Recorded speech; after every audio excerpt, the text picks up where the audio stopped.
Salut les marques, salut les smarts et bienvenue dans Super Catch Up, votre podcast qui transpire le catch. Super Catch Up, c'est double ration SmackDown et Raw. On va analyser ensemble ces deux épisodes complètement fous.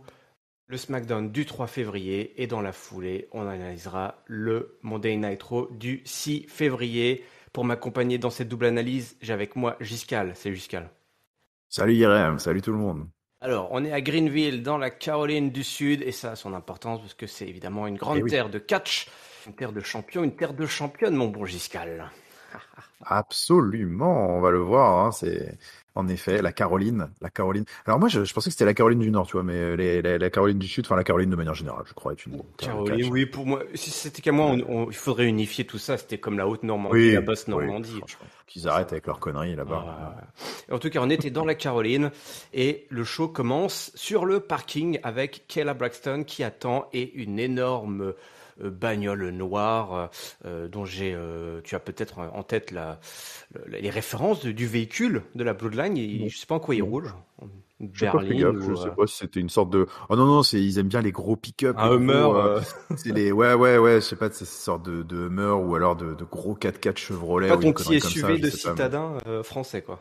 Oh non, c'était pas de l'hybride, ça sentait pas, non. Ça sentait l'essence Ça sentait pas le compost. Ouais, non. Jey Uso n'est pas là, hein, la Bloodline sort de la voiture, Jey n'est pas là, et Reigns, quand on lui pose la question, il répond pas, et Paul Heyman affirme que pour l'instant, on ne parle pas de Jey Uso. D'accord ? On n'en parle pas. On verra plus tard. Finale du tournoi Tag Team, mon beau Giscal. Eh ouais, le tournoi de Tag Team SmackDown, on va en bouffer du tournoi des matchs Tag Team pour les ceintures par équipe. Alors, c'est assez étrange, ça ce sont pour les ceintures par équipe de SmackDown, Giscal ? C'est ce que tu avais compris, toi ? Absolument. Ouais. C'était centré sur les ceintures par équipe de SmackDown, tout à fait. Ils m'ont mis le doute, hein, les petits cochons, parce qu'il y avait plein de visuels pendant ces deux épisodes, tantôt avec les deux ceintures, tantôt avec juste une seule ceinture. Et donc là, c'est bien juste pour le titre Tag Team SmackDown des Usos. Ce sont donc Imperium qui affrontent Braun Strowman et Ricochet. Alors, Imperium, ils ont dominé pas mal de temps, ils sont très techniques, ils se connaissent bien. C'est une équipe qui est bien huilée, mais en face, on a Ricochet, le feu follet, et Braun Strowman, le monstre parmi les hommes, le monstre parmi les monstres. Et on a en plus notre ami Gunther, qui est dans les parages. Mais il va se faire virer, Gunther. Il va se faire virer par l'arbitre, Gunther, parce qu'il fout trop le bordel. On a du hot tag de la part de Ricochet sur notre ami Braun Strowman. Une Swanton Bomb suivie du One and Only, notre ami Ricochet, qui grimpe sur les épaules massives de son partenaire pour faire le tomber. Alors il fait une Swanton Bomb, c'est une Swanton Bomb depuis les épaules. Alors, un petit peu fébrile, mais le visuel est là. C'est pas dur, pas simple. C'est l'image qui compte, mon bon Giscal. Et donc après un match assez serré entre les deux équipes, c'est bien la victoire pour Braun Strowman et Ricochet qui iront donc challenger les Usos pour le titre, mon bon Giscal. Absolument, ouais, c'est ça, une équipe un peu de briques et de broc, du coup, qui sort de ce tournoi qui pourtant était rempli d'équipes de métiers. D'ailleurs, Wade Barrett a beaucoup appuyé là-dessus pendant la rencontre. Il disait rien ne remplace l'expérience, rien ne remplace le talent, la pureté, des tag team et Imperium qui étaient présentés comme étant les grands favoris de Wade Barrett pendant tout le match et qui disait que c'était pas une équipe un petit peu mise avec un catcheur A et un catcheur B comme ça pour deux circonstances qui allaient passer et pourtant c'est bien ce qui s'est passé. Donc c'était un petit peu tout le storytelling de ce match et puis un petit de manière un peu plus large de ce tournoi qui a vu donc l'émergence de cette nouvelle équipe. Alors moi je suis assez ils m'ont conquis, on va dire, que ce soit la demi-finale la semaine passée ou cette finale. J'ai trouvé que c'était ça commence à prendre cette petite équipe. Je trouve que c'est une bonne association de catcheurs qui, d'une certaine manière, en avait besoin. Braun Strowman, son retour à la WWE était pas des plus marquants. Il avait d'ailleurs commencé par ratatiner un peu la scène tag team quand il était revenu. Au final, c'est assez ironique. Il se retrouve dedans. Et puis Ricochet qui lui était pas en perte de vitesse, mais bon, tu sentais qu'il avait quand même besoin. C'est pas le type de catcheur qui va survivre à la road to WrestleMania juste par lui-même. Donc d'une certaine manière, c'est une bonne chose pour les deux à l'approche du plus grand pay-per-view de l'année, de s'associer et avec ce succès qui est ma foi assez plaisant. J'aime bien. C'est de longue date au final, hein.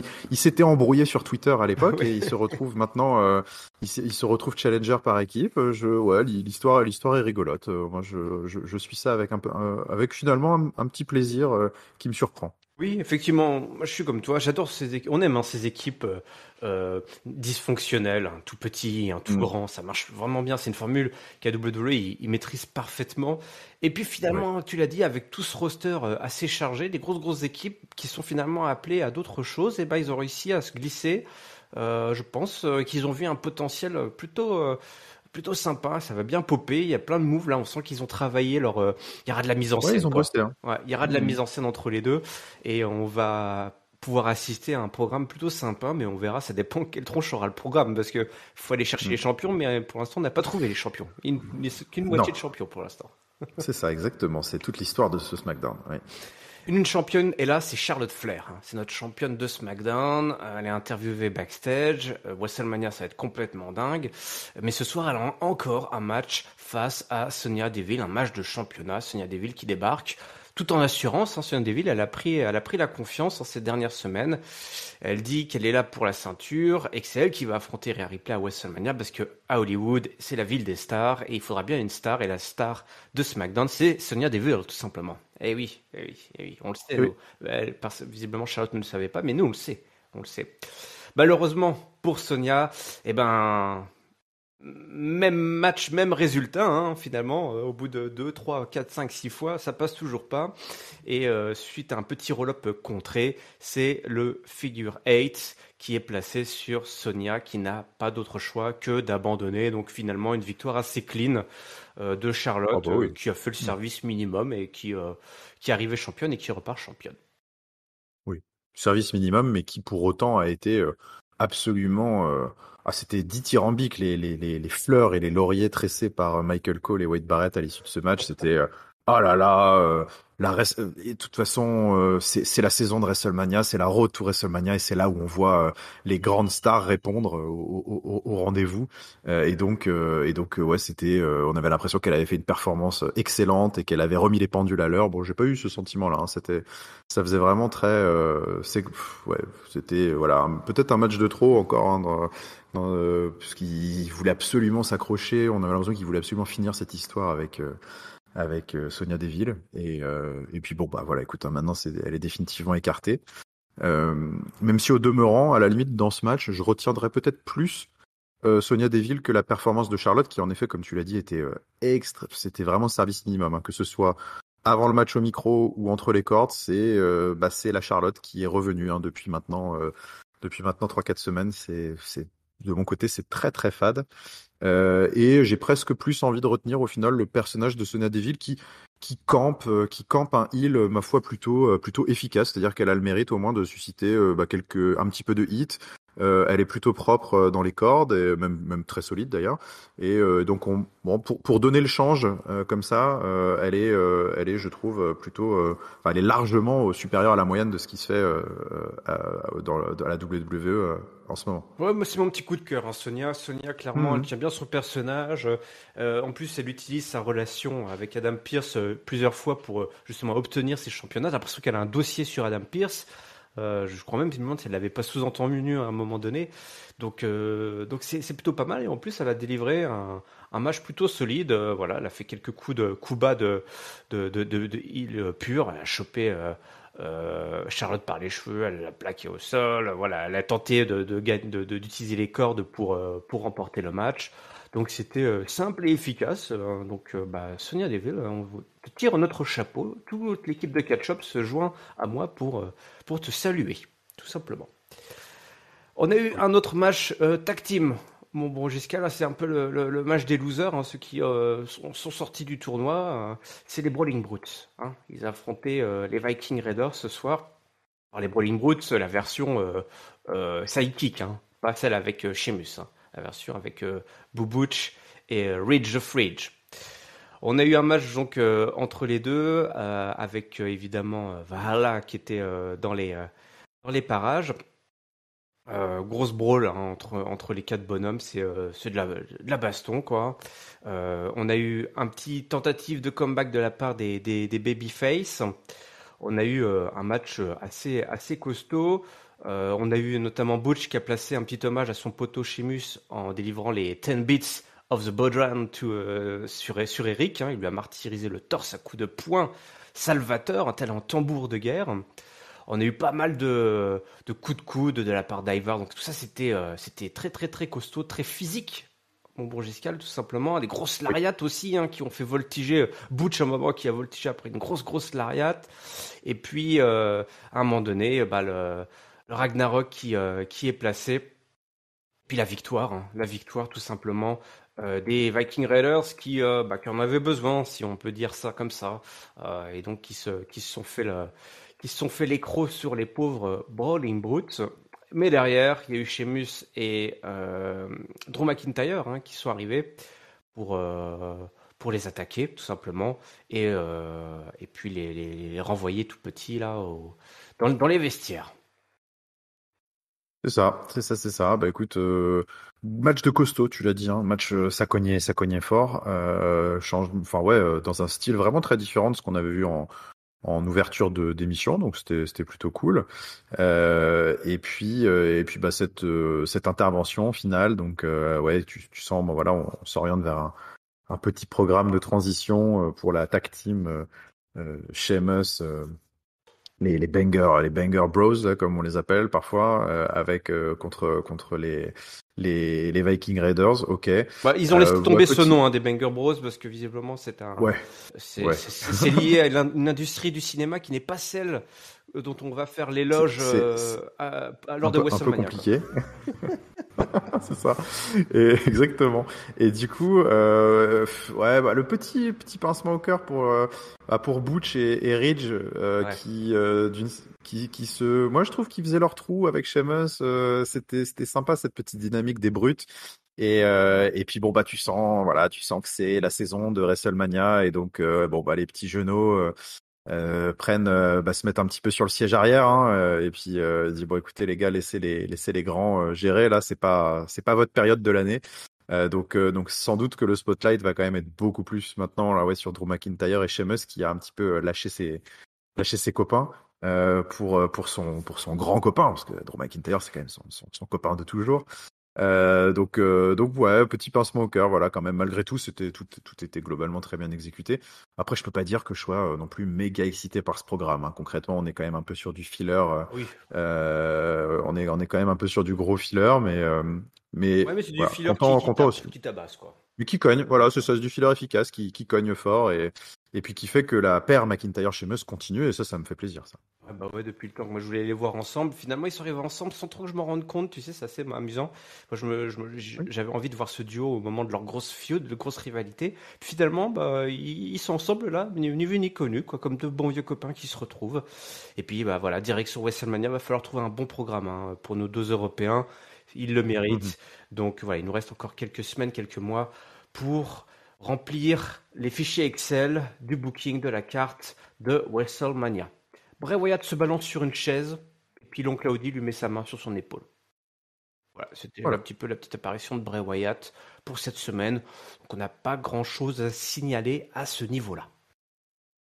Fatal 4-way match chez les filles pour une place qualifiée pour la chambre d'élimination. Giscal, je sais que tu l'attendais avec une certaine impatience, une certaine fébrilité. Je suis surpris que ce soit pas le main event d'ailleurs. Mais... c'est le main event Kachesk. Oui, Kachesk. Finalement, c'est quand même une sorte de main event. Voilà, donc. Ok, allez, va. Allez, c'est accordé. Chozzy est là, Natalia est là, Natalia avec toujours son cosplay de HBK. Hein. C'est un mélange entre cosplay de HBK et de française, de Emily in Paris, quoi. Son petit béret là, ses petites lunettes. Oui, pour avoir une baguette sous le bras, ce serait ok. Ça passerait mieux que plutôt de se déguiser en l'ennemi juré de la famille Hart quand même. Hein. Je sais pas ce qu'il y a dû y avoir du grabuge au prochain dîner en famille, je pense là. Hein. Zelina Vega est là et Shayna Baszler est là. Et c'est vrai que Shayna Baszler, tu dis, ah bah ouais, Shayna Baszler, elle pourrait être dans l'Elimination Chamber. Mais c'est pas Shayna Baszler qui va être dans l'Elimination Chamber. Parce que quand on met Natalya, en général, c'est pour qu'on mette Natalya. Il faut une vétéran dans cette chambre d'élimination pour régir un petit peu le match, dire aux autres quoi faire, quand faire et faire en sorte que tout se passe pour le mieux. Donc Shayna Baszler, à la fin du match, elle place sa prise de soumission sur Zelina Vega, mais Natalya débarque et elle place sa soumission, elle subit la soumission de Shayna Baszler, mais Shayna Baszler, Natalya arrive à s'en sortir, elle la fait glisser comme ça hors du ring, et puis elle se met sur Zelina Vega, elle lui place le fameux sharpshooter, et c'est donc Natalya, et oui, qui va rejoindre les autres filles. Bah voilà, pour s'assurer le contrôle qualité, c'est la crise Jericho du féminine quoi, Ouais, c'est pour ça. assurer Voilà, que tout se passe bien, parce qu'une fois que tu as mis 6 catcheurs ou 6 catcheuses dans une cage, il faut quand même s'assurer que c'est pas trop le bordel quoi. faut mettre, voilà, exactement. Mettre un chef d'orchestre un peu, un maître, Monsieur Loyal. Ouais. C'est ça, c'est Madame Loyal, en fait. Madame C'est un peu Loyal, ça. ouais, ben, elle est très loyale, Ouais, ça c'est lui va Madame bien. Loyal. Ouais, c'est ça, c'est ça. Non, mais bon, écoute, oui, enfin, résultat assez logique. Il n'y a pas grand-chose à en dire, en fait. C'est très, très plat. On s'y attendait. Tu vois le line-up, tu te dis, bon, écoute, dans le match, il y a déjà Raquel Rodriguez. Enfin, je parle de l'Elimination Chamber. Il y a Raquel Rodriguez, Nikki Cross, Liv Morgan. Bon, il y avait Asuka évidemment quand même qui est costaud, mais bon, ça reste peut-être pas non plus une ring générale comme Natalya. Mais donc clairement, il y avait quand même besoin pour que ça se passe bien, parce que c'est important quand même que ça se passe bien si les filles veulent continuer à avoir des stipulations comme ça un peu costauds. Donc l'ajout de Natalya semblait assez logique. On n'allait pas envoyer Zelina Vega, Shotzi ou Shayna Baszler. Enfin bon, ouais, le line-up globalement faisait un petit peu de la peine. Le match, moi, m'a fait un peu de la peine. Je te cache pas que je l'ai regardé très très rapidement. Et parce que en plus, je m'y attendais. Enfin, c'était le résultat me semblait assez N'oublions évident. pas que nous serons également au Canada, donc raison de plus pour Et envoyer. puis voilà, exactement. Bon, c'est sûr que c'est cool, hein. Les fans canadiens vont en avoir pour leur argent cette année, hein, parce que là, Oui. entre, bon, évidemment, tout ce qu'on sait autour de Kevin Owens, Sami Zayn, régionaux de l'étape. Maintenant, il y a Natalya, et puis on verra, on va parler de Raw après, mais il y a encore des petits cadeaux canadiens qui arrivent aussi. Là, il fait bon. Il fait bon avoir des tickets à l'Elimination Chamber quand t'es du coin, là. Ouais, exactement. Et puis on va arriver à notre petit fil bleu dont tu as parlé, qui va voir son déroulement final se produire dans le véritable main event. Donc tout au long de l'épisode, mon bon Giscard, on était dans la suite principale, la suite royale, de l'Arena. On avait un Roman Reigns plongé dans ses pensées, parce que nous sommes sans nouvelles de Jey Uso depuis son départ, depuis qu'il a tourné le dos à sa famille. Donc on a eu deux séquences, il me semble, backstage. La première dans les coulisses, donc Roman Reigns qui demande à Jimmy et à Solo où est Jey. Jimmy ne sait pas de nouvelles depuis le Rumble. Il dit bah voilà Roman, Jey Uso part et il communique pas et ils ont une défense de titre la semaine prochaine et ça c'est pas normal quoi. Il devrait être là. Il faut qu'il assure tout simplement. Jimmy il dit t'inquiète, Jey c'est mon frère, il sera là. Et Roman il le regarde et il leur donne à Jimmy et à Solo d'aller le chercher. Les mecs ils vont le chercher.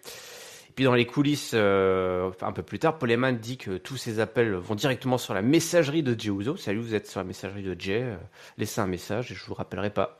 Et Jey, ils reviennent, et puis avec Solo, et puis il dit ouais, on n'a pas trouvé Jey. Jey n'est pas là.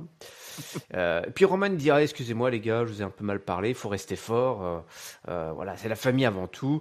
Allez manger un truc, et puis allez grailler un bout, et puis on se rejoint après. On arrive au main event. Roman Reigns fait son entrée, il est avec Paul Heyman, Anna Lakshmi, Greenville, Carolina du Sud ou du Nord, et puis on a des chances à Mizen, évidemment. Donc Roman Reigns dit ok, bon moi je voulais parler de Cody, c'est lui qui a remporté le Rumble, c'est vrai, donc toute l'attention de Roman Reigns devrait être portée sur Cody. Mais bon, vu que visiblement les gens veulent parler du passé, je vais vous donner ma version à moi. C'est vrai qu'on n'a pas entendu non plus vraiment Roman Reigns s'exprimer après le drame shakespearien qui s'est déroulé sous nos yeux lors du pay-per-view. Il nous dit, rappelez-vous, au Survivor Series War Games, Sami Zayn, il l'a regardé droit dans les yeux et il lui a demandé, voilà, il lui a dit qu'il allait comprendre, il allait voir dans les yeux de Sami Zayn quelles étaient ses véritables intentions. Ok, qui lui a donné une opportunité de dingue, mais Sami Zayn a utilisé la Bloodline, il s'est retourné contre Roman Reigns, et donc il a vu quelqu'un qui était avide en fait de pouvoir, qui voulait tout simplement prendre le pouvoir, et ça s'est retourné contre la Bloodline, et Sami Zayn aussi, du coup évidemment, et ça passe pas quoi, ça passe pas. Et là, qui débarque, encapuchonné, tout en noir, Sami Zayn qui attaque Roman Reigns. Ça c'est grand étonnement de mon côté, j'y croyais pas, je pensais pas qu'on verrait Sami Zayn ce soir. Oui. C'est la grosse surprise. Le chef tribal se défend, il arrive à éliminer Sami Zayn, il échoppe une chaise, mais Sami Zayn lui fait un spear. Mais alors, là, ça commence à partir du grand n'importe quoi, même si c'était assez incroyable. Et il prend le micro et il dit, écoute Roman, j'ai jamais rien voulu de toi en fait. Lui il voulait juste être dans une famille, voilà c'est tout, il voulait rien de plus. Ah ouais, c'est ça. Mais maintenant, je veux quelque chose de toi, je veux tes titres, mon beau salaud. Tu vas me donner tes ceintures et tout de suite. Allez, hop. Sauf que JB et Solo ils ont fini de manger. Je sais pas d'ailleurs, ils ont dû manger des petits sushis préparés. Des sushis, préparés par les jobbers. Et ils attaquent Sami Zayn et donc il se fait ruer de coups. On lui met dans un coin avec une chaise autour du cou. Et puis Roman Reigns s'approche. Et les gens chantent, on veut Jay, on veut Jay, on veut Jay. Vous voulez Jay? Il est pas là, il n'y aura pas de Jay, il est pas là à cause de Sami. Il a brisé notre famille, il a détruit notre famille. Alors Sami, moi je te veux à Montréal parce que je vais te démolir devant ta famille à toi et tous tes amis. Le défi est lancé, main event de Elimination Chamber, Roman Reigns versus Sami Zayn. Et écoute, bon j'escale. Maintenant que c'est dit, maintenant que c'est fait, ça peut paraître logique, mais je t'avoue que sur le coup, moi, je pensais pas voir Sami Zayn ce soir, et encore moins dans une affiche pour le titre à Montréal. Ouais, en effet, c'est gros coup de tonnerre, ce finish de SmackDown, très clairement, je m'y attendais pas du tout non plus. Alors, à quoi je m'attendais? Je sais pas. Oui. Honnêtement, je sais plus. C'est vrai que c'est paradoxal parce que je veux dire, on s'y attendait pas, mais en même temps, on s'attendait à quoi alors? En fait, on sait plus. C'est vrai qu'on sait plus trop où donner de la tête. C'est ça aussi la beauté de cette histoire, c'est que on a l'impression qu'ils nous prennent à contre-pied maintenant quasiment toutes les semaines. Donc c'est assez fantastique. Qui aurait cru en effet qu'on verrait Sami Zayn finalement juste après le Rumble, après s'être fait détruire complètement par la Bloodline, aussi vite remis en selle et attaquer le Tribal Chief et le défier, et puis du coup Roman Reigns qui accepte, donc on va l'avoir finalement, on va l'avoir ce match pour le titre, aussi fou que ça puisse paraître il y a encore quelques mois. On va l'avoir, Roman Reigns contre Sami Zayn pour le titre Undisputed, c'est fou. Alors il y a une part de moi qui me dit c'est dingue, on a l'impression presque ils ont appuyé sur avance rapide et que d'un seul coup on s'est propulsé à la conclusion, et en même temps c'est vrai que en fait on regarde et l'Elimination Chamber, c'est à l'heure où on enregistre, c'est dans 10 jours déjà. Donc en fait ça arrive très très très vite. Il aurait sûrement pris plus de temps s'il y avait eu plus de semaines. Voilà, sans doute.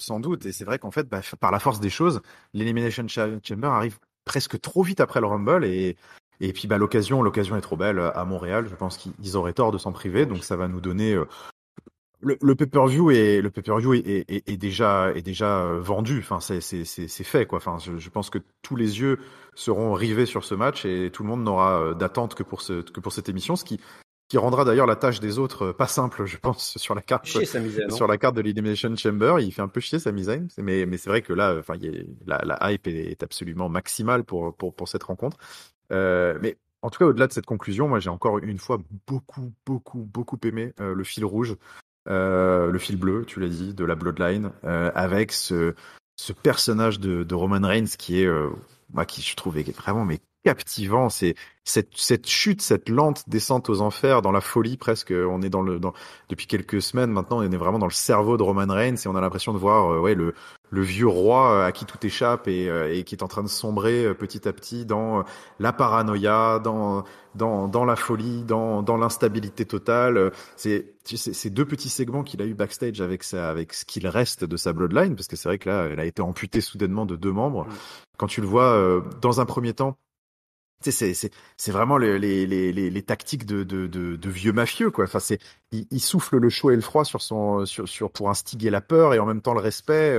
C'est une main de fer dans un gant de velours. Il est toujours là. Il les engueule. Il dit quand il dit à Jimmy Uso, il dit mais attends, ton frère, tu vas pas le trouver sur le canapé. Bouge ton gros cul avec ton pote là et tu vas me le chercher. Enfin, c'est en mode sinon je vais vous défoncer. Et puis 10 minutes plus tard, il les retrouve. Il dit écoutez, je suis désolé les gars. Je vous ai mal parlé, je m'emporte, c'est pas l'exemple que je devrais montrer et tout. Il avait déjà fait le coup avec Sami Zayn il y a quelques semaines de ça. Il lui avait déjà fait le même truc. Donc tu sens que il perd un peu pied et en même temps tu retrouves vraiment les tactiques de vieux chefs, de chefs qui travaillent à la peur, quoi. Donc c'est vraiment un travail, je trouve, de personnage de heel qui est magnifique, avec toujours Paul Heyman derrière qui dit jamais rien, mais tout est marqué sur son visage, donc c'est super fun à suivre.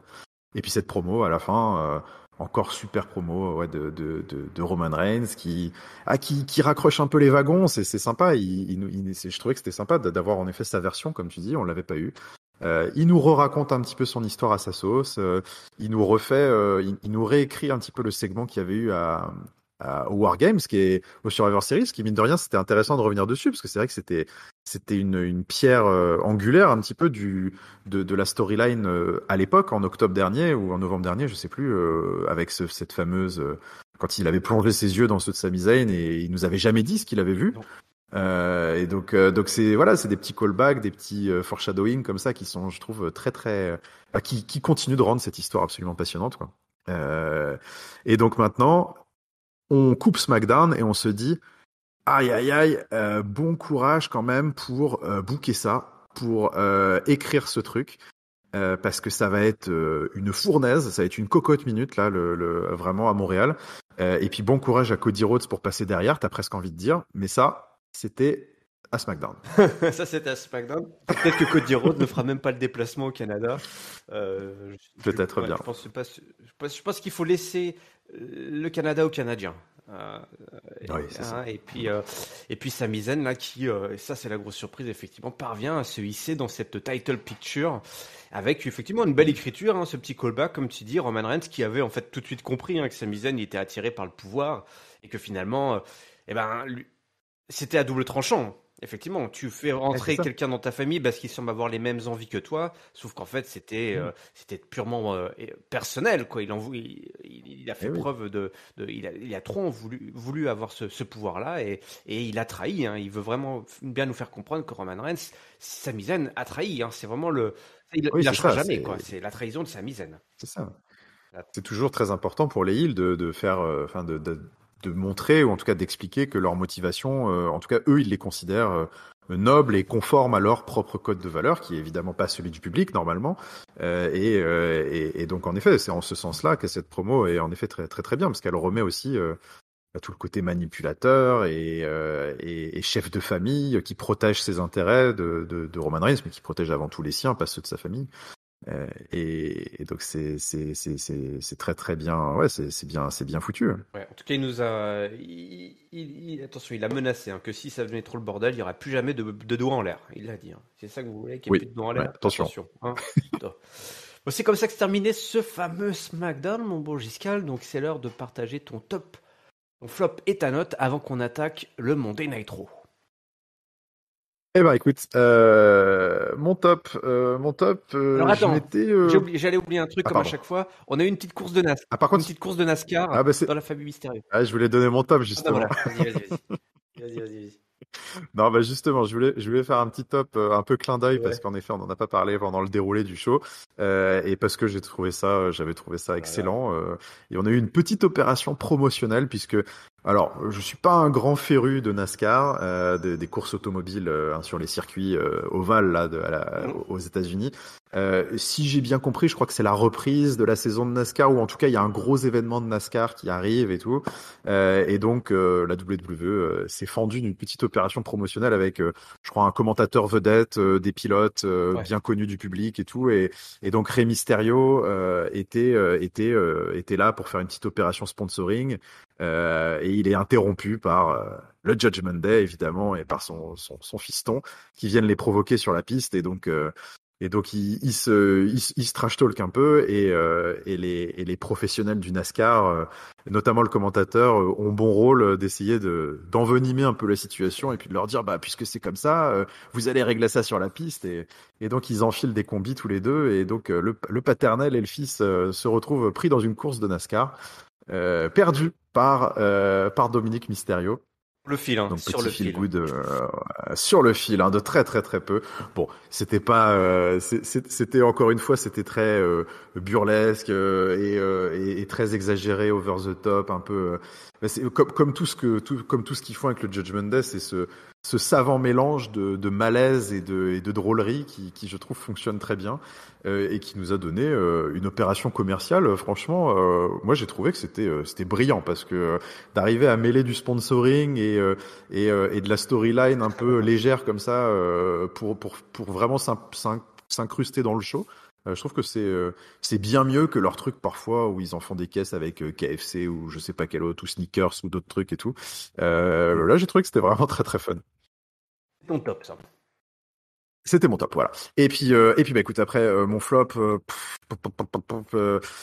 c'est difficile. Alors j'évite les ambulances, hein, généralement, mais bon, c'est difficile quand même là, ce fatal four-way féminin.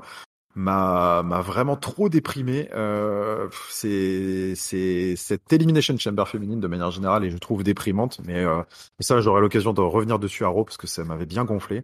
Mais voilà, bon, écoute, flop un peu par défaut, parce que c'était trop faible sur même pour un weekly un peu random, c'est vraiment trop mou.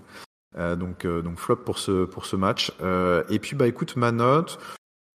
Globalement, j'ai un peu du mal quand même à aller chercher le 3, mais c'est pas non plus moyen. Je vais aller sur un 2,75. Mais voilà, je trouve quand même qu'on était sur une émission qui a donné la part belle un petit peu à la scène tag team. Il y a eu des choses enthousiasmantes. Ce main event était fantastique.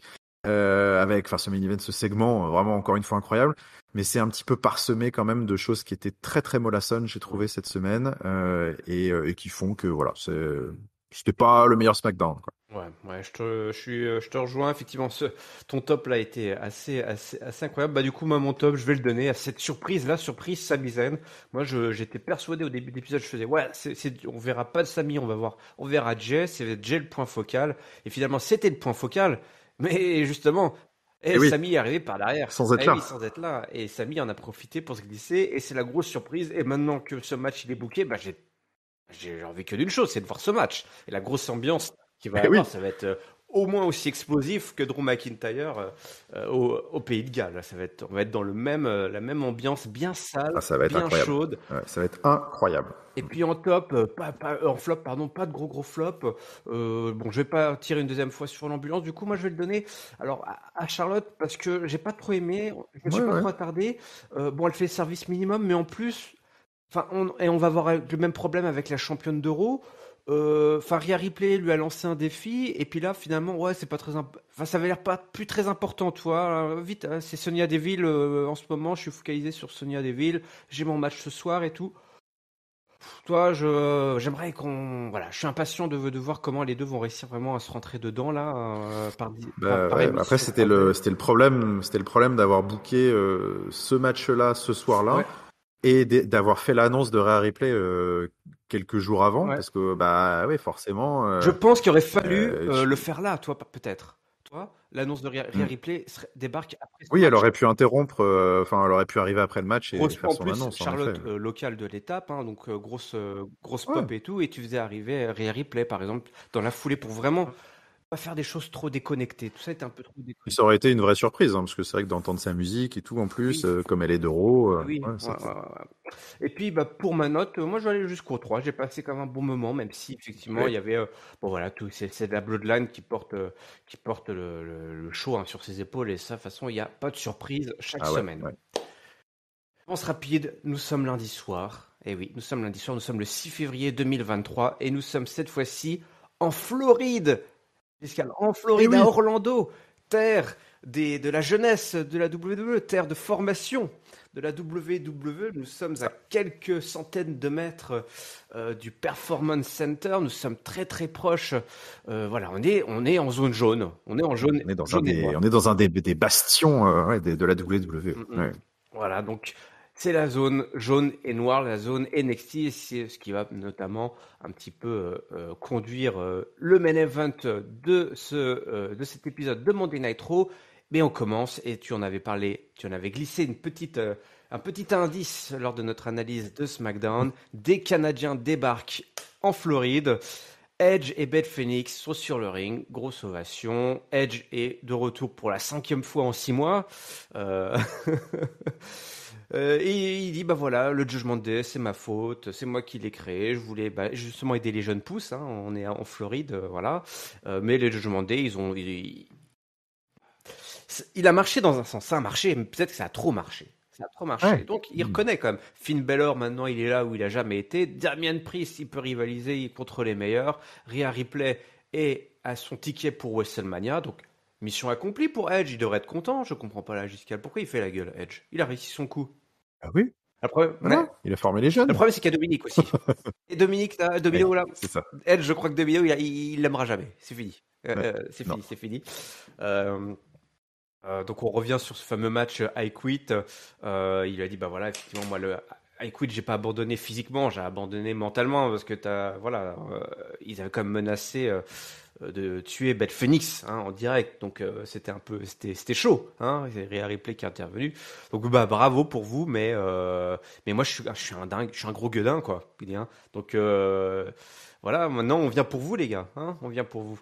Ripley, Balor, on vous donne rendez-vous à la chambre d'élimination. Alors ils le disent à moitié, ils sont interrompus, après ils vont le redire. Donc, le timing est un petit peu bizarre, mais le Judgment Day débarque. Balor, toujours pareil, sapé. Maintenant il a son petit survêt. Ils sont tous tombés dans des clichés de ouf. T'as Domino, la racaille du gang latino. T'as Balor, la petite racaille pouilleuse des banlieues irlandaises là, avec son petit survêt basket là, avec sa casquette, tout. Enfin. Puis Damien Priest qui est toujours en goth avec sa grosse voix là. Oh là là. Et puis Balor, il nous a fait une masterclass tout au long de cette. Pas qu'il avait tout le temps le micro, mais notamment qu'au Domino, il avait le micro, mais il faisait des gimmicks et tout. Il se défigurait tellement il faisait des. Oh là là, il s'excitait, tout ça, c'était formidable. Il dit voilà, nous on va te renvoyer, on va te faire quitter une deuxième fois. Ce serait peut-être temps d'abandonner là, une bonne fois pour toutes. Et puis Domino rappelle évidemment son expérience en prison, toi. Ils veulent pas voir ce que Domino, il veut pas terminer comme son père là, qui a loupé le Rumble à cause de Domino. Il dit voilà, tu reviens tout le temps là, c'est ce bordel. Domino dit si seulement Mamie était là, si seulement Rhea Ripley était là pour voir ce qu'ils vont leur faire. Mais Rhea Ripley n'est pas là. Mamie, elle est en train de faire la promotion de WrestleMania. C'est quoi n'importe quoi. Bon, il lui dit mais qu'est-ce que vous voulez en fait? Parce qu'en plus t'as Damien Priest qui s'embrouille. Ils sont arrivés, mais ils savent même pas. En plus, Damien Priest il s'embrouille sur sa promo. Il veut lancer un défi là. Il dit ouais, rendez-vous à comment il dit. Money in the Bank. Il dit moi je vais aller à Money in the Bank. J'ai un match là de qualif pour Money in the Bank. Puis là il se rend compte, puis il fait toi tu m'énerves tout le monde, Edge, tu m'énerves tellement, regarde, j'en perds mes mots. Je sais pas ce que je veux dire. Ouais. Il s'en est pas trop mal sorti. Oui, franchement il s'en est bien sorti. Oui, ils ont le gimmick parfait pour ça, toi, avec Finn Balor là. Mais oui, bien sûr qu'il t'énerve, il nous énerve tous. Et puis ça continue. Beth Phoenix en a après Rhea Ripley.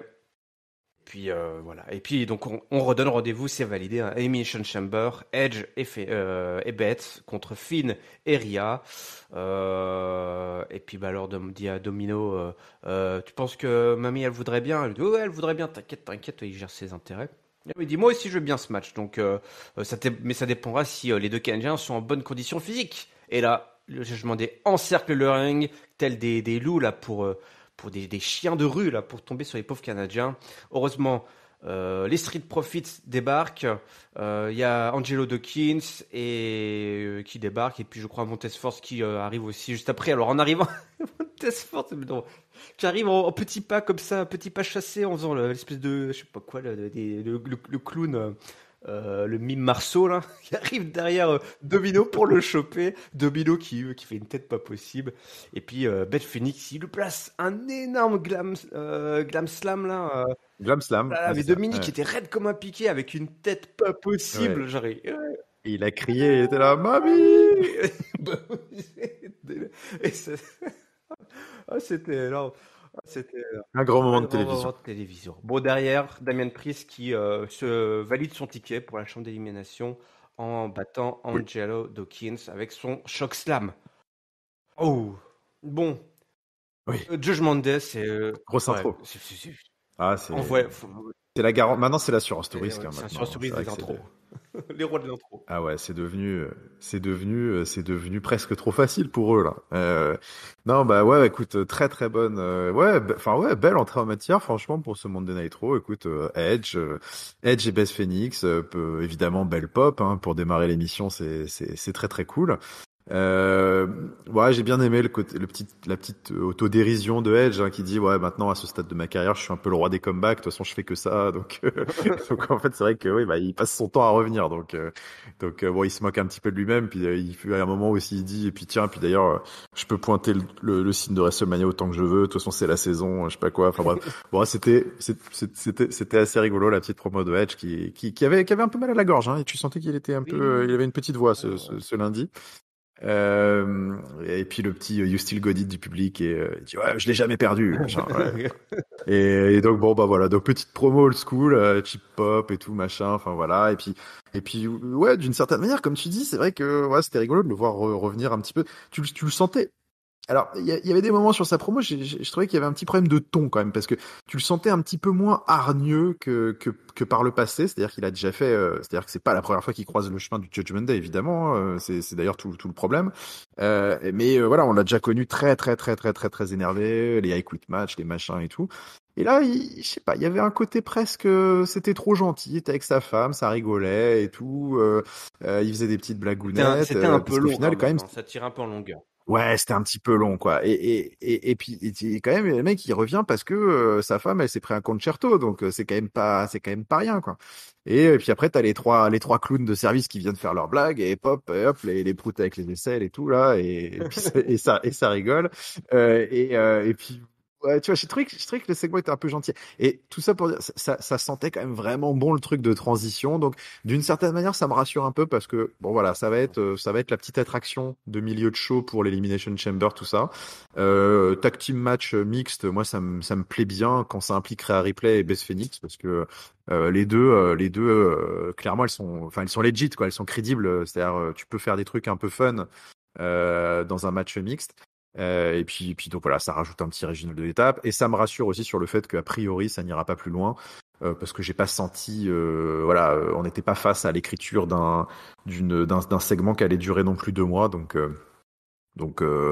bon an mal an on va dire que c'était léger et très sympa à regarder. Ouais, bon, ouais, c'est vrai que t'as raison. C'est peut-être la petite lumière dans tout ça, on va dire, même si c'était très drôle. Mais comme tu l'as dit, ça fait comme un an qu'on en bouffe. C'est que la Ouais, façon dont c'est booké, on sent que c'est une spéciale pour le Canada. Et puis ouais. qu'après, on va passer à autre chose. Même limite, le résultat sera même pas important. On peut Oui, je s'attendre pense que c'est complètement ouais, ouais, on peut anecdotique. s'attendre Ouais. à une victoire des deux côtés. Il est oui. Tu vas donner un bon. D'ailleurs, je pense que ouais, tu vois, je pense que c'est même pas du tout impossible qu'on ait un bon vieux feel good à l'ancienne avec un match booké un petit peu comme un house show et ça me choquerait même pas. Et je pense qu'il y aura pas vraiment de soucis à partir du moment que c'est Finn Balor qui prendra le tombé Ouais. et je pense que ça bouclera la boucle, quoi. Donc, ce sera Ça, très dans bien. tous les cas, il y aura une espèce de peut-être de passage à tabac derrière. Si c'est les heels, les faces qui gagnent, peut-être que les Oui. heels vont essayer de passer à tabac les faces, mais qui vont se faire botter. Comme ça, Edge pourra revenir dans 3 mois. Préparez-vous au grand comeback de Edge pour le Money in the Bank. Hein, voilà. C'est le rendez-vous que nous a donné Damien Priest après. Hein. Il a dit que rendez-vous à Money in the Bank. Donc on sera là pour toi, Damien. Et puis du coup, c'est vrai qu'on en a pas parlé, mais donc content pour Damien Priest, très bien de le voir Bon, dans l'Elimination Chamber. Je pense que c'est mieux. Moi, j'avais des petits fantasmes de voir les Street Profits dans la chambre Mais à on a déjà deux, mais bon, Gargano et tout, c'est bon là. Ouais, c'est bon, c'est bon. Non, non, mais je suis Et d'accord, nous, je suis des grands d'accord. bonhommes là qui vont pouvoir se détruire. Il faut des grands bonhommes, il faut des grands Voilà, costauds. voilà. C'est vrai que ça aurait été cool, mais pas avec le casting tel qu'il est déjà. Avec un roster qui était déjà Non. plus étoffé, ça aurait pu être cool de mettre les Street Profits. Bah écoute, peut-être que tu seras entendu un petit peu plus tard. Alors Ouais. En parlant de Gargano, on a un match. Alors là, je sais pas, là c'est la cata, On mon n'est pas bon obligé cher. d'en parler, Non, hein. non, non. Ouais. Baron Corbin avec JBL affronté Dexter Lumis accompagné de Johnny Gargano. Ouais. Lumis a gagné. Et ce qui est important, c'est que JBL est pas content et Non. il va rouspéter le pauvre Baron Corbin qui cherche quasiment même à peine à se défendre. Il a un peu le syndrome Sabizet, toi. Limite, il dit, moi, j'ai pas trop de défense, je peux essayer de faire mieux. Si, il a dit qu'il allait essayer de faire mieux. Et Ouais, je peux pour faire faire mieux. mieux. Et l'autre, il lui a sorti une pire promo de heel. Enfin, je sais plus ce qu'il lui a dit, mais Ah ouais, il l'a détruit. il a Ouais, pourri. ouais, ouais. Il lui a dit que ouais, j'ai pas envie que Mon nom, soit, mon ouais, aura de ma carrière de Hall of Famer soit ternie par l'association avec un loser comme un toi clown. et que moi j'ai main eventé Ah ouais, WrestleMania, j'ai c'était rempli dur. des arènes partout dans le monde et toi t'es un channel changer, donc c'est en fait t'es un catcheur qui fait changer de chaîne Zappé, quoi. ouais. Ouais, et il dit, enfin, et puis il appuie, hein, il dit ouais, de toute façon les seuls trucs qu'on entend c'est les bruits des télécommandes des Voilà. gens qui zappent quand t'apparais. Pouh, c'était Dur, hein. Moi, franchement, je veux dire, c'était un peu honnêtement, j'ai hardcore. eu Ouais. de la peine pour Baron Corbin. Alors moi j'ai eu de la peine pour le Je me baron suis aussi. dit, Ouais. ah, voilà, c'était un peu notre crainte. Cette association, elle pouvait vraiment animer complètement la mid-card avec vraiment deux heels purs qui font que des crasses et tout. Ou alors les deux allaient s'annuler parce Ouais. que l'un n'avait pas besoin de l'autre, en fait. Bah c'est Hein. ça. Ils étaient Ouais. tous les deux, ils avaient le même, Bah je c'était suis le même d'accord. Ouais, genre. ouais. C'est Mm. des heels à l'ancienne, qui n'aiment pas les petits qui arrivent d'NXT, les petits, les Gargano et compagnie. Ouais. Et finalement, bah, malheureusement, cette deuxième option qui vient finir cette relation et, ah, moi j'ai du regret. Moi j'ai du regret, je me dis, Baron Corbin, il mérite mieux que ça. J'espère qu'il va encore rebondir. Il va encore rebondir parce que c'est bien un mec qui revient tout le temps, autant que Edge, si ce n'est plus, c'est Ah le oui, oui, Baron. oui. Mais je suis un peu déçu par la façon dont ça semble se terminer. Honnêtement, c'était. Ouais, je suis pareil que ouais, je suis un peu comme toi et j'ai trouvé que c'était dur à regarder quand même, hein, Je peux franchement. Là, comprendre. le petite promo parce qu'en plus malheureusement JBL a un talent de heel énorme, donc forcément quand tu le laisses se lâcher un peu, bah ouais Violent, ça quoi. marche bien quoi, ça claque, c'est violent, ouais c'est dur. Et puis bah ouais, écoute, on n'a jamais compris ce qu'ils ont cherché à faire avec ce truc-là. Donc on en avait parlé un peu sur le Discord, on se dit il y a toujours un peu du bon à retirer dans tout, c'est-à-dire que d'une certaine manière ça ne fonctionnait pas et force à eux de l'avoir compris Mhm. et d'arrêter l'expérience en quelque sorte. Euh, mais ça ne m'empêche pas quand même de me questionner sur mais qu'est-ce qu'ils cherchaient à faire avec ça? Parce que bah, dès le début, moi c'est vrai que je suis comme toi, hein, je trouvais ça bancal. Et puis au bout du bout, là maintenant que voilà c'est terminé officiellement, bah c'est quoi le bilan? T'as presque l'impression que bah du coup JBL est un encore plus grand heel qu'avant parce que bah voilà enfin toi t'avais presque envie de prendre en sympathie Baron Corbin et Oui. de cracher sur JBL derrière. Donc en fait JBL qu'est-ce qu'il faut en retenir? C'est JBL est un encore plus grand heel et Baron Corbin est un encore plus grand loser. Je sais pas si c'est win-win Ah bah, je te le dis, en c'est pas termes de win-win, hein. booking. C'est pas win-win, ça. Ouais, non. Donc non, écoute, voilà, écoute, tant pis, pauvre Baron, mais bon, je suis pas inquiet pour le Baron. Non, faut pas s'inquiéter. Il est indéboulonnable. Il est indéboulonnable. Il est trop précieux pour la WWE. Ouais. Bon voilà, allez, je saute deux trois trucs, on en reparlera, les Big Hinge et compagnie, on retrouvera tout ce beau monde, donc on en parlera à ce moment-là. Ouais. C'est Brock Lesnar, la musique de Brock Lesnar retentit dans l'enceinte, c'est incroyable, tout le monde se lève de son siège. Il a dit, alors là, attention, hein, accrochez-vous parce qu'on va voir une promo en solo de Brock Lesnar, et ça c'est pas, ça vaut Ah risque ouais. et péril. C'est à vos risques et périls, sachant qu'avant ça même, il avait tapé dans les mains des fans et des enfants, T'as parce remarqué que aussi, ça m'a choqué, ça m'a choqué. ah ouais, ah c'est choquant, c'est Il choquant. devrait Ouais. pas faire ça, je trouve. Ouais, parce que moi je sais même pas si je tendrais la main, moi, mais Il y a ouais, personne ne devrait faire ça. Brock Lesnar ne devrait pas faire des checks. Tu ne devrais pas tenter de faire un check à Brock Lesnar. Bon, bah, Brock Lesnar, voilà, il arrive, c'est tranquille. C'est le début des vacances pour lui. Il va avoir son petit programme pour le. Bah, alors, la question, c'est WrestleMania ou plutôt? Eh ben, on va l'avoir ce soir, la réponse pour son programme. Donc, il s'est fait éliminer, au Royal Rumble par Bobby, qui? Bobby who? hein, Bobby Lashley. Puis du coup, ça, voilà, il va tisser sa vanne comme ça sur 2-3 fois. Il va même la perdre au bout d'un moment. Sa vanne, c'était pas, bon, c'était rigolo, mais pareil, c'était un petit peu long. Ouais, mais il l'avait déjà fait. Déjà Donc, fait, ouais, donc il c'est revenait sûr là-dessus, que. donc pourquoi pas. Mais à un moment, il a perdu le fil, il la faisait plus trop. Alors que le public Oui, l'idée oui, c'était de faire disons. embarquer le public, que le public dise Bobby Woo et Mm. que lui dise Bobby Lashley comme knock knock, toi, qui est là, c'était complètement con. Ouais, ouais, c'est ça. Mais il est un peu perdu au bout d'un moment. Bon, c'est pas un grand maître du microphone, hein.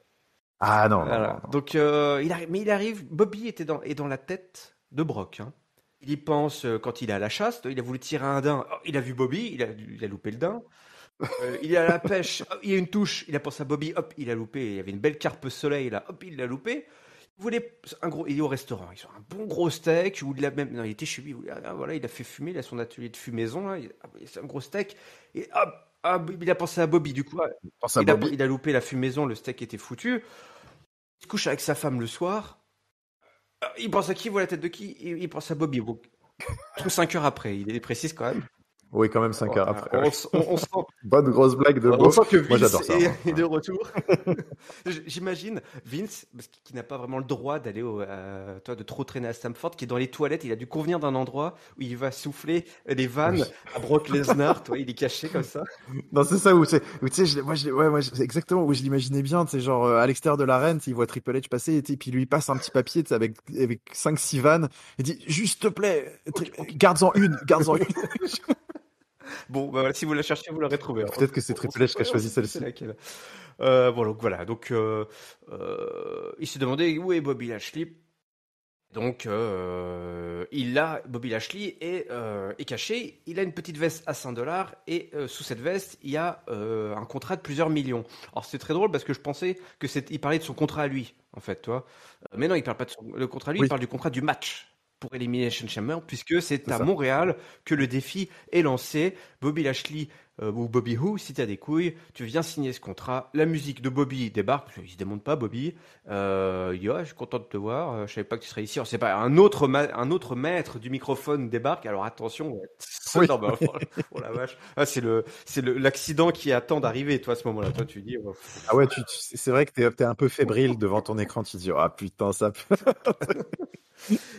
Et écoute, hein, ils s'en sont pas trop. vu les bonhommes, ouais, voilà, tu peux voir des deux côtés, hein. Tu peux dire, bah, c'était nul parce que de toute façon, ils sont nuls, ou alors, bah, ils sont tellement mauvais qu'ils ont réussi à en faire quelque chose, quand même. Et puis le rendez-vous est donné. Bobby dit, bah, attends, je vais en parler à mon agent, mon avocat, mon huissier de justice, et puis Mon mon manager, manager. ouais. Et puis l'autre lui prend lui place 2 F5 sous les vivas de la foule. Et voilà. Et donc, c'est à Oui. Montréal. Quand même, on rajoute un gros match pour Montréal, un match qu'on aurait pu imaginer plutôt attendre WrestleMania, mais on n'attend pas là, on n'attend pas. Alors, c'est officiel, ça, que ce soit Elimination Chamber ou. Ah, Bah, peut-être. ça paraît compliqué de pas le faire là quand même, non?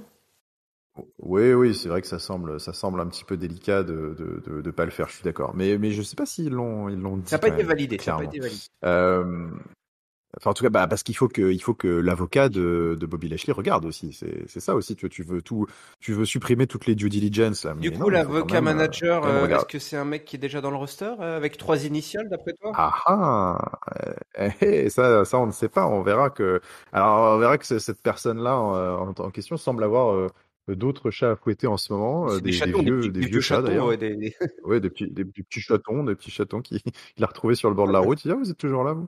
Mais bon, donc oui, on sait pas, en fait, on sait pas de qui il parle. Alors après, peut-être qu'il parle de personne, et que c'était un petit peu une figure de style, un peu pour montrer. D'ailleurs, moi, c'est un petit peu comme ça que je l'ai vu, et que j'ai plutôt apprécié le passage de Bobby Lashley qui, d'une certaine manière, se dit, bah, attends, moi, je suis au-dessus de toi maintenant, Il arrive en je t'ai costard, battu deux toujours un peu fois, vieux. il arrive en costard. Moi, je t'ai déjà battu. Je t'ai sorti au Rumble. Ce qui était plutôt sympa pour remettre un petit peu l'église au milieu du village, en quelque sorte, hein, parce que c'est vrai que Bobby Lashley, on avait construit un petit peu leurs affrontements précédents sur une sorte de thème un peu de bah, Bobby Lashley. En fait, il a toujours été jaloux de Brock Puis il y avait Lesnar. un fantasme Brock Lesnar, il a eu il tout. voulait, c'est lui qui Bah allait ouais, il y avait un gagner ce fantasme. match. Il Ouais, ouais. voulait. Ouais, voilà, c'est lui qui voulait le match, c'est lui qui fantasmait sur Brock Lesnar. Il a toujours eu le succès à la WWE, à la MMA, partout, que Bobby Lashley n'a jamais vraiment eu. C'est Brock Lesnar la superstar et tout. Et là, d'une certaine manière, j'ai bien aimé. C'est Brock Lesnar qui vient chercher le match parce que, en fait, Bobby Lashley, ouais, c'est vrai, ça fait un moment qu'il a son numéro en quelque sorte, hein, comme ils disent. Et Bobby Lashley qui arrive comme un patron, chez lui, là, costard et tout, et dit bah écoute, je m'en fous, je vais regarder si ça m'intéresse, et puis on s'en reparle. Donc j'ai trouvé que le changement de dynamique était pas mal. Et puis après. On va pas se mentir, hein, c'est quand même plus efficace quand ils commencent à se foutre sur la tronche que quand ils sont au micro. Donc des bons gros F5, one more time, et tu sens que le public était quand même bien à fond. Donc ça va nous donner un nouvel affrontement de Colosse qui moi me plaît beaucoup. Ouais, effectivement. Alors là, ça va. Oui, bon. Fatal 4-way match pour. Ah, on est obligé, on est obligé. Je suis le déroulé. On a eu un Fatal 4-way match pour la dernière place pour la chambre d'élimination féminine. On en a parlé juste avant pour du côté du show bleu. Là, il reste une place du côté du show rouge. Alors, on allait chercher vraiment le fond du panier. Notamment avec Candice LeRae qui a une petite intervention avec Johnny Gargano là backstage. Ils ont reçu Dexter Lumis leur a fait un petit dessin parce que c'est un artiste, voyez-vous. Il leur a fait un petit dessin et sur le dessin il y a Johnny et il y a Candice et puis il y a Nikki Cross qui est derrière là, qui les espionne. Et Candice LeRae lève la tête, Nikki Cross et effectivement le dessin se réalise. Hein, c'est une prophétie finalement. C'est réaliste. Nikki Cross elle est toute derrière comme ça, espionnée, puis elle part en courant, rigolant. Et puis elle revient comme un petit lutin écossais là qui s'en va. C'était bon, écoute, moi ça me fait marrer. Et puis c'était très drôle. Voilà. C'était très drôle. Et puis donc on a le match. Candice LeRae qui affronte Piper Niven, donc une autre écossaise folle mais qui fait plus de 100 kilos. Donc c'est pas le même genre de lutin. Michin est là, hein, on sait que Michin, on aime Michin est là. Et Carmella, le grand retour de Carmella tout en beauté, Mela is Money, qui revient pour le plus grand plaisir de son époux ici présent. Perneven qui est en grande forme, elle va placer notamment un cannonball sur Candice LeRae, mais Carmella vient et surprend et elle la sort avec un super kick pour couvrir Candice à la place et donc shipper la victoire et donc le dernier ticket pour la chambre d'élimination. Carmella, donc retour réussi pour Carmella qui va rejoindre une chambre d'élimination où, bah, écoute, elle a sa place, même si j'aurais bien vu Piper Niven. Hein, franchement, ça aurait été sympa, un autre gabarit. C'est vrai, je suis d'accord. Je suis d'accord. De la même manière que tu vois enfin côté homme. Ils ont joué la carte qui joue d'habitude, hein, que ce soit dans les Money in the Bank ou dans les Elimination Chamber, d'essayer d'avoir un petit peu de tout avec des poids légers comme Johnny Gargano ou Theory, des monster heal comme Bronson Reed, des très très grands comme Damian Priest, des high flyers avec Montez Ford et tout. T'as un line-up assez éclectique qui, on va pas non plus se mentir, c'est pas non plus la folie côté des hommes, hein, c'est pas le star power qui dégouline de partout. Bon, il y a quand même Seth Rollins dans le rôle du Natalia masculin en quelque sorte, mais il y a une sorte de cohérence, on va dire, un petit peu dans le casting. Et là, du côté des femmes, je décèle pas non plus, je décèle pas trop ça. Et Piper Niven justement aurait peut-être aussi permis d'apporter quelque chose de différent que Carmella. Je pense pas, hormis rajouter un petit peu d'expérience, parce que ça reste une catcheuse d'expérience, on va dire. Mais il y avait déjà Natalia un peu pour ça. Je sais pas trop ce qu'elle vient foutre là-dedans. D'autant plus que ça laisse une nouvelle fois sur le carreau des nouvelles catcheuses qui moi ne m'enchantent pas du tout. Hein. C'est que j'ai pas beaucoup de sympathie pour Maya Yim ou Candice LeRae. Piper Niven, je trouve ça intéressant, mais c'est des catcheuses qui potentiellement, on sait qu'elles vont pas avoir un gros rôle dans la Road to WrestleMania. Je trouve que ça aurait été pas mal de leur donner ce petit spotlight à l'une d'entre elles au moins, à l'Elimination Chamber. Et donc j'ai pas trop compris le résultat pour le coup. Parce que là, pour autant, contrairement à SmackDown, on se disait oui, de toute façon, tu vas pas envoyer Zelina Vega ou Shotzi, il fallait mettre Natalia. Là, on a quand même des catcheuses un tout petit peu plus sérieuses quand même, et on aurait pu tenter un coup, quoi. On aurait dû carrément tenter un coup. Là, je suis assez déçu. Bon, après, on sait comment c'est dans la chambre d'élimination. C'est pas parce que tu as ton ticket que tu franchis la porte et que tu te retrouves dans la cage. Donc peut-être que ce sera C'est une vrai. de ces petites ficelles scénaristiques, Piper Niven, qui était vraiment pas contente. Après, je crois, elle est allée alpaguer Pas contente du Candice tout. Hein. LeRae. Après les deux autres d'ailleurs, hein, Ouais, pas ouais, Carmela, ouais. mais Non, Carmela, ça va, oui, c'était assez. Bon, voilà, là, ça en est pris deux autres parce que, bah, elle lui a coûté sa victoire. Elle avait fait un énorme splash sur les trois, là, en saucisson, la pop, la brochette. Ça, c'était pas mal, ce move, quand elle a fait son énorme splash. c'est Donc, vrai, c'est vrai. moi, j'aurais bien voulu voir ce genre de choses dans la chambre d'élimination. Donc, bah, croisons les doigts pour que quelqu'un se pète les croisés, justement, avant d'entrer dans la chambre et Eh que bah Piper écoute, hein. Niven puisse se glisser. On aurait deux Écossaises complètement folles dans la chambre d'élimination. Il y aurait du grabuge. Et nous, on aime ça, on aime le grabuge.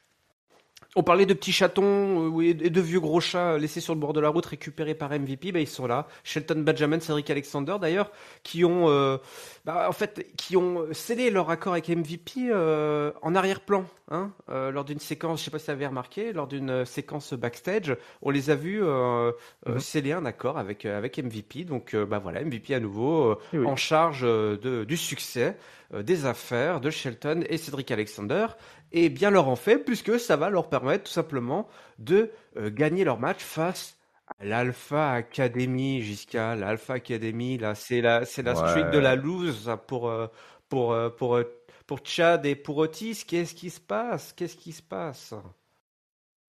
Bah ouais. Bizarre, bizarre, bizarre. Écoute, je n'approuve pas. Hein. Ça, c'est pas une surprise. Je n'approuve pas. Alors après, je n'approuve pas pour des raisons personnelles. Je peux pas vraiment critiquer ce qu'ils cherchent à faire d'un point de vue purement objectif, parce que d'une certaine manière, écoute, pourquoi pas relancer le hard business, hein. C'était pas non plus une mauvaise idée à la base, le hard business, hein. Ça marche plutôt bien. MVP est très très efficace, hein. C'est un super manager, donc il arrivera toujours à donner un semblant de consistance à tout ce qui va toucher, donc ça c'est ok. Et puis Cedric Alexander, Shelton Benjamin, c'est un très bon catcheur, donc je peux pas vraiment reprocher ça, mais il y a quand même, il y a quand même un sentiment de coup d'arrêt qui me fait un peu mal, quoi. Là, c'est vrai que la Alpha Academy, on les sentait sur une très très belle dynamique. Ils étaient toujours bien mis en avant à Monday Night Raw depuis maintenant de longues semaines. Il y avait ce côté Chad Gable qui avait eu une masterclass là avec Seth Rollins la semaine dernière, et puis Otis qui était pressenti un petit peu avec les Maximum Male Model pour faire un truc. Bon, alors, tu sens que c'est pas complètement abandonné, hein, parce qu'il y a eu quand même une petite vignette. Mais voilà, là cette semaine, on les a remis en équipe et on les a fait perdre vraiment de manière très anecdotique, j'ai trouvé. Et bah on n'était plus habitué à ça. Voilà, tu vois, voilà, Hmm. l'Alpha Academy, j'étais habitué à ce que ça brille, à ce que ça me fasse marrer, à ce que ça crève un peu l'écran. Et là, du coup, ils étaient vraiment utilisés comme des jobbers et j'avais plus l'habitude. Donc ça m'a fait un peu de la peine. Je reconnais que j'étais un peu circonspect vers ce semblant de petit retour en arrière là à tous les niveaux, hein, des deux côtés qui nous propose avec ça. Ouais, c'est assez. Alors, on s'imagine, on espère que derrière il y a un programme. D'ailleurs, on n'a pas eu véritablement de nouvelles. Alors, si, on a eu des nouvelles. On a eu des nouvelles. On a eu des nouvelles du Maximum Male Models qui, officiellement, ça y est, rejoignent Monday Night Raw, hein, l'écurie du Chou Rouge. Visiblement, ils n'étaient pas affiliés à Oui. aucune écurie, ou alors ils étaient à SmackDown, peut-être, je ne sais pas. Ouais, en vrai, je Donc sais pas on trop. s'en fout, mais voilà, ils se rapprochent. C'est une façon aussi de les rapprocher d'Otis, évidemment, puisque si on perd pas le fil, la dernière fois, ils avaient prêté, Otis avait attiré l'œil, l'œil des Maximum Male Models, en tout cas de Maxime. Donc peut-être que on se dirige vers cette histoire-là. Mais je suis d'accord avec toi, on s'y attendait pas. C'est limite, c'est pas très logique. On y croit pas trop à cette défaite en fait. Et c'est un peu dommage. C'est un peu dommage que l'Alpha Academy ait payé le prix de cette nouvelle, enfin de cette alliance renouvelée du Hurt Business. Ouais. Ouais. Alors, je reprends le fil puisqu'on arrive à un match qui va opposer Chelsea Green et Asuka. On a eu pas mal de séquences avec Chelsea Green un peu plus tôt. Chelsea Green qui est donc la fameuse Karen, comme nous l'explique Giscal sur notre Discord, toujours en train de se plaindre, toujours en train de demander le manager. Et là d'ailleurs, alors après une petite séquence entre le Miz et Rick Boogs, parce que le Miz attendait devant le bureau d'Adam Pierce. Alors très drôle parce que quand Adam Pierce ouvre la porte de son bureau, tu vois clairement que c'est un couloir costard. C'était assez bidable. Donc voilà. Et donc le Miz n'est pas content parce que Rick Books sort du bureau d'Adam Pearce, donc il est un peu jaloux. Il dit bah moi j'ai un costard là, de plusieurs milliards de dollars là, qu'est-ce que c'est ce bordel? J'ai passé d'ailleurs à cause de ce costume que j'ai pas pu gagner mon match la dernière fois. Et donc Adam Pearce dit ouais moi je suis content, tout se passe bien. Adam Pearce dit écoute dans ce cas-là bah si tu veux un rematch tu auras le rematch la semaine prochaine. Donc Rick Books versus le Miz, on est impatient. Sur ces entrefaits, Chelsea Green débarque une fois de plus. Elle dit je vais sur le ring. Donc tu as intérêt à me trouver un adversaire. J'ai mon match ce soir. D'ailleurs c'était très drôle puisque lors de leur première altercation, elle avait menacé Adam Pearce d'en parler à son manager. Parler au manager du manager. Donc ça va très très vite là. Ça va très très très très vite. Ça va très très vite. Mm-hmm. Tigrine versus Asuka avec, alors j'avais pas remarqué, elles sont arrivées en loose day, Raquel Rodriguez, Natalia, Liv Morgan et Nikki Cross et Carmella. Donc c'est tout le roster, pas tout le roster, mais tout le casting, le cast de la chambre d'élimination féminine aux abords du ring pour assister à ce match entre Chelsea Green et Asuka. Asuka, va falloir m'expliquer d'ailleurs. Quoi ce nouveau faux gimmick d'Asuka? Moi je comprends pas trop. Ouais, j'ai pas. Ouais, ouais. Non, Elle est moi, je revenue au connais pas. Rumble. Ouais. Non, mais on va. Voilà.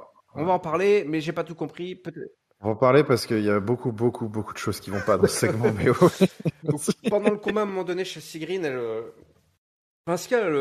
finalement, Chelsea Green, bon, elle se défend pas bien, pas mal face à Asuka. D'ailleurs, à un moment donné, Asuka reste allongée pendant 5 minutes. Et Chelsea Green, comme ça, elle défie un petit peu du regard toutes les filles qui sont autour. Elle dit, toi, je te regarde, toi, je t'ai à l'œil, toi, je t'ai à l'œil, toi, je t'ai à l'œil. Puis à la fin du combat, Asuka arrive quand même à placer son armbar pour la faire taper. Bon, c'est un match qui a duré 2 minutes, attention, entendons-nous bien. Mais voilà, un match remporté évidemment par Asuka, au détriment de la pauvre Chelsea Green. Moi, je comprends pas.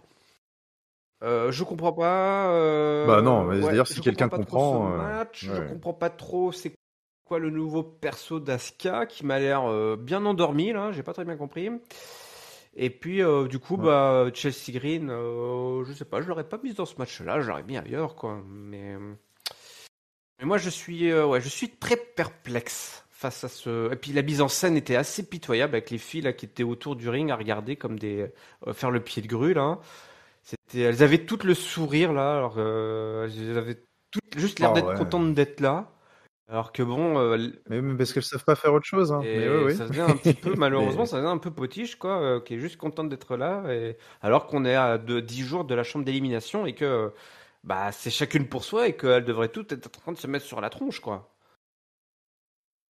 ouais, non, mais ça rime à rien. Mais je pense, enfin, à mon avis, c'est toujours la même chose. Mais je pense qu'on leur a juste dit, allez-y, sortez, mettez-vous autour du ring, et puis voilà, quoi, et puis c'est tout.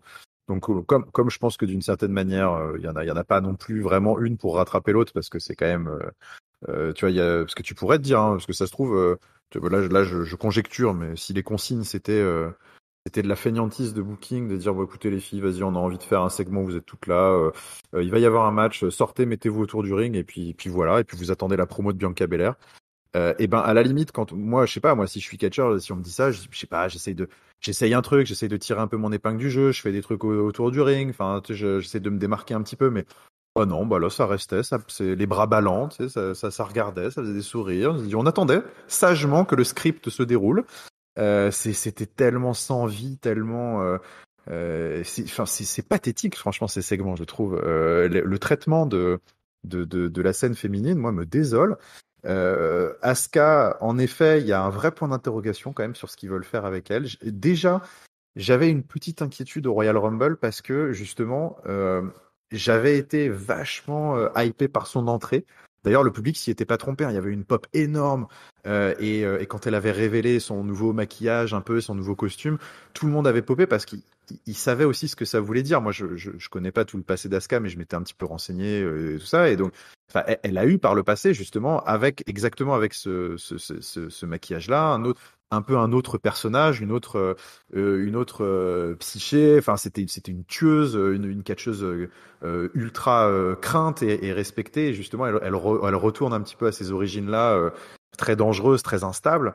Et en fait, j'ai l'impression qu'on est en train de nous servir une version ultra édulcorée de ça, qui est en fait un entre-deux contre-productif, où elle n'a repris que le costume, mais pas enfin, elle n'a que l'enveloppe, mais pas l'incarnation. Et déjà au Royal Rumble, j'avais trouvé que ça se sentait un petit peu parce que ça avait été quand même, j'ai trouvé très timide au niveau de sa prestation dans le ring et ils avaient pas trop voulu lâcher les chevaux. Et là encore une fois, c'est contre Chelsea Green quoi. Enfin, il faut qu'elle la tue. Enfin, ça c'est pas c'est quelle est la volonté de ce segment à part comme tu l'as dit, faire apparaître tout le monde comme des potiches, Asuka un petit peu mou du genou. Et puis Bianca Belair qui arrive à la fin et qui parle à sa cour, sa cour de naze en fait, hein, parce que enfin l'opposition est catastrophique et elle arrive, du écoutez les filles, je viens pour vous souhaiter bonne chance.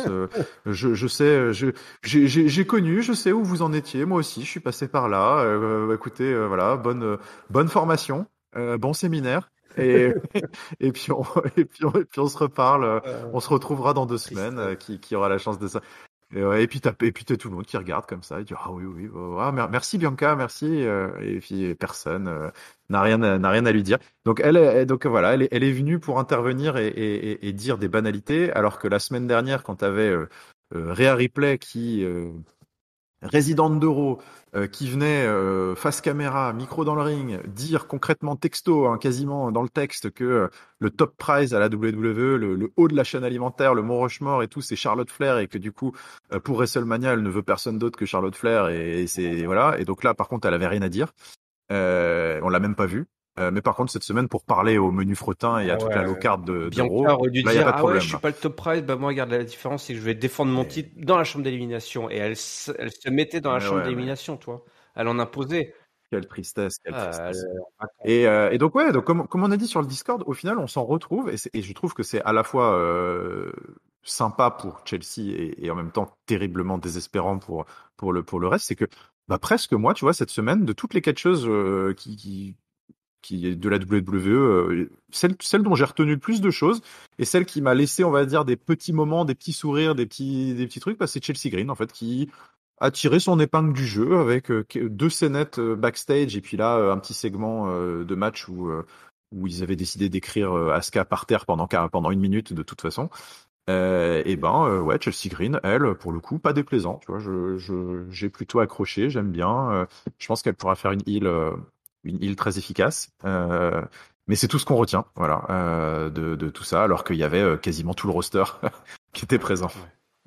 Complètement naze. Allez, on enchaîne. Je me débarrasse de ça. Montesford a battu Elias pour rejoindre la chambre d'élimination. Vous avez comme ça tout le roster. Facile. Et puis derrière, Austin Theory qui faisait le malin avec sa ceinture et qui s'est pris un stomp de la part de Seth Rollins, toujours aussi bien sapé. Avant de faire notre gros main event dans la cage, on a eu un gros main event au micro. Et là, autant vous dire, à catch-up, on n'est pas d'accord. On n'est pas d'accord. On n'est pas d'accord. On n'est pas d'accord, mais en tout cas, on a quand même eu une sacrée promo qui s'est déroulée dans nos oreilles et sous nos yeux, puisque Cody Rhodes arrive. Et Cody Rhodes, il nous explique qu'il est venu nous parler avec beaucoup de respect de son adversaire actuel pour WrestleMania. Le respect avant tout, le chef tribal, Roman Reigns, c'est le meilleur au monde. Il l'a déjà dit en interview, il le rappelle ici. Roman Reigns est au top de la montagne. La foule commence à chanter Sami, Sami. Et là, Cody, bon, malin, tu vois, il commence à prendre le truc. Il dit ouais, le public crie car c'est important. C'est le champion va mettre en jeu son titre à la chambre d'élimination face à Sami Zayn, un petit jeune qui a le vent dans les voiles. Donc à WrestleMania, on ne sait pas qui il affrontera, mais lui, il affrontera soit Roman Reigns, soit Sami Zayn. C'est son ami, son poteau, donc il lui souhaite bonne chance. Et là, on sait que c'est vraiment le sac de nœuds, là, le fil tendu, funambule pour la WWE de réussir à équilibrer, à jouer avec ces deux top babyface du moment qui ont le même heel, le même adversaire. Paul Heyman, il vient nous aider, il débarque. Et il dit à Cody, il le prévient, il le met en garde, il va dire attention, tout en haut, le top de l'industrie, c'est une épreuve. Et je viens de te féliciter, le Rumble, là, t'as gagné. Donc au nom de Roman Reigns, bravo.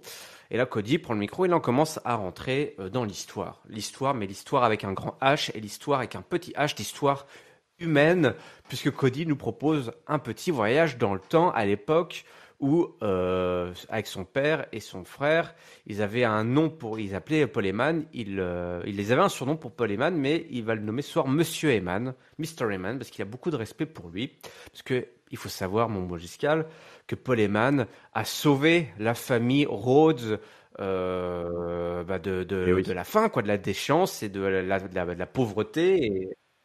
Ah, de la Oui, tout rue, hein. simplement, Ouais, puisque on était au début des années 2000, nouveau millénaire, tout est beau, tout est magnifique à WWE, sauf que Dusty Rhodes, il est sur la touche et il faisait même des pubs pour les voitures en espérant pas pour devenir riche, mais pouvoir garder la voiture avec laquelle il allait tourner les publicités. Hein. Donc on a cette petite, on revient à ce petit, quand les catcheurs débutent, où en fait ils sont payés pour mettre de l'essence dans la voiture pour aller au prochain show, quoi. Ils en étaient revenus là, hein, de retour à la case départ.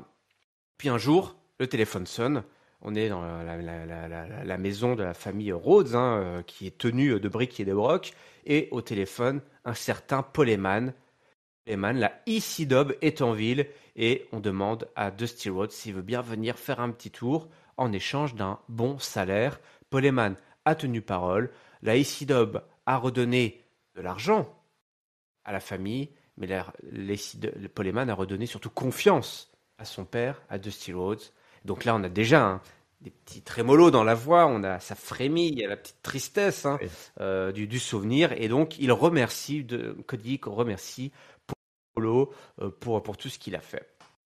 Et il lui dit, j'étais ailleurs avant, je suis allé sur la route, donc on parle évidemment de tout ce qu'a réussi Cody pendant qu'il n'était plus à la WWE, et la foule en vient à chanter Thank you Paul, merci Paul, quoi. C'est assez incroyable. Et là, Paul Heyman, il est plus stable sur ses appuis, il pleure, hein. Paul Heyman pleure tout simplement, il le dit, Cody l'a eu par surprise. Il l'a touché en plein cœur et dit, t'as fait des grandes choses, mais à WrestleMania, c'est une autre histoire qui t'attend, mon grand. La tâche d'affronter Roman Reigns, c'est autre chose, parce que Roman Reigns, c'est quoi? Roman Reigns, derrière, c'est l'histoire, c'est NXT, c'est tous ces gars qui ont été entraînés par ton père, Dusty Rhodes. Quand toi, t'étais plus là, NXT, ton père, il a entraîné des Seth Rollins, des Bayley, des Becky Lynch, des Kevin Owens et des Roman Reigns. Mais tu sais qu'il a pas entraîné et préparé pour ce grand moment-là, ce grand moment comme WrestleMania, c'est toi, c'est Cody Rhodes. Et ouais, premier coup, là, qui est porté par Paul Heyman, un peu sournoisement, mais on n'y est pas encore, hein. Il dit, avec une caresse. Voilà. Il dit, peut-être que ton père voulait que tu te débrouilles tout seul, hein. On sait, après tout, Rey Mysterio avait fait pareil, il avait envoyé son fiston sur la route. Ça se fait aussi, hein, les pères qui envoient, voilà, pour pas qu'ils soient biberonnés et qu'ils récoltent les lauriers trop facilement. Que tu reviennes un jour. J'aime ton père on s'aimait beaucoup. Mais la dernière fois qu'on s'est parlé, juste avant sa mort, quasiment sur son lit de mort, ton père m'a susurré à l'oreille, m'a dit, Cody, tu étais son fils préféré. Roman Reigns était le fils qu'il aurait voulu avoir. La dague est plantée, la dague est plantée dans le cœur. Et là, Cody s'approche, dans le coin, il lui dit, Monsieur Heyman, comment il lui dit, c'est ton boy là, c'est ton garçon là, il dit à ton boy là, mais c'est difficile à traduire en français parce que ça a une petite connotation aussi. C'est ton gars, mais un peu dans le jargon du combat et de la promotion aussi. Voilà, tu diras à ton petit champion là. Et voilà, Cody dit, tu veux faire tout le monde veut que ça soit une histoire personnelle, et bien Monsieur Heyman. Moi, je voulais juste gagner des titres. Voilà, vous avez rendu ça personnel, et votre boy Roman Reigns va en payer le prix à WrestleMania. Et c'est comme ça, tombé de rideau, applaudissements de Giscal, huée de papy, la foule est scindée en deux au sein des studios Catch-Up. Choisissez votre camp, camarades. Ça, choisissez votre camp. Écoute, c'est sûr que moi j'ai choisi mon camp. Alors pour ceux qui ont suivi les envolées sur le Discord, moi c'est vrai que j'ai choisi mon camp, mais j'ai choisi mon camp tout de suite. C'était tellement évident pour moi que on assistait à une promo vraiment.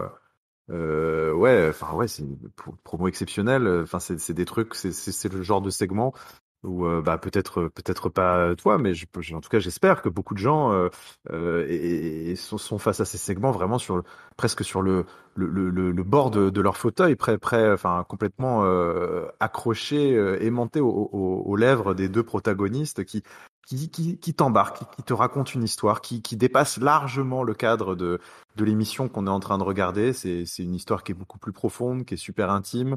Il mêle énormément de choses. Peut-être qu'on pourra trouver ça facile de toujours ramener le père de Cody Rhodes dans les histoires parce que c'est toujours la même chose et c'est voilà, on joue la corde du paternel qui est décédé, donc évidemment comment peut-on critiquer le père qui est mort, mais c'est vrai que Dusty Rhodes c'est tellement plus que ça dans l'histoire de la WWE, du catch américain de manière générale.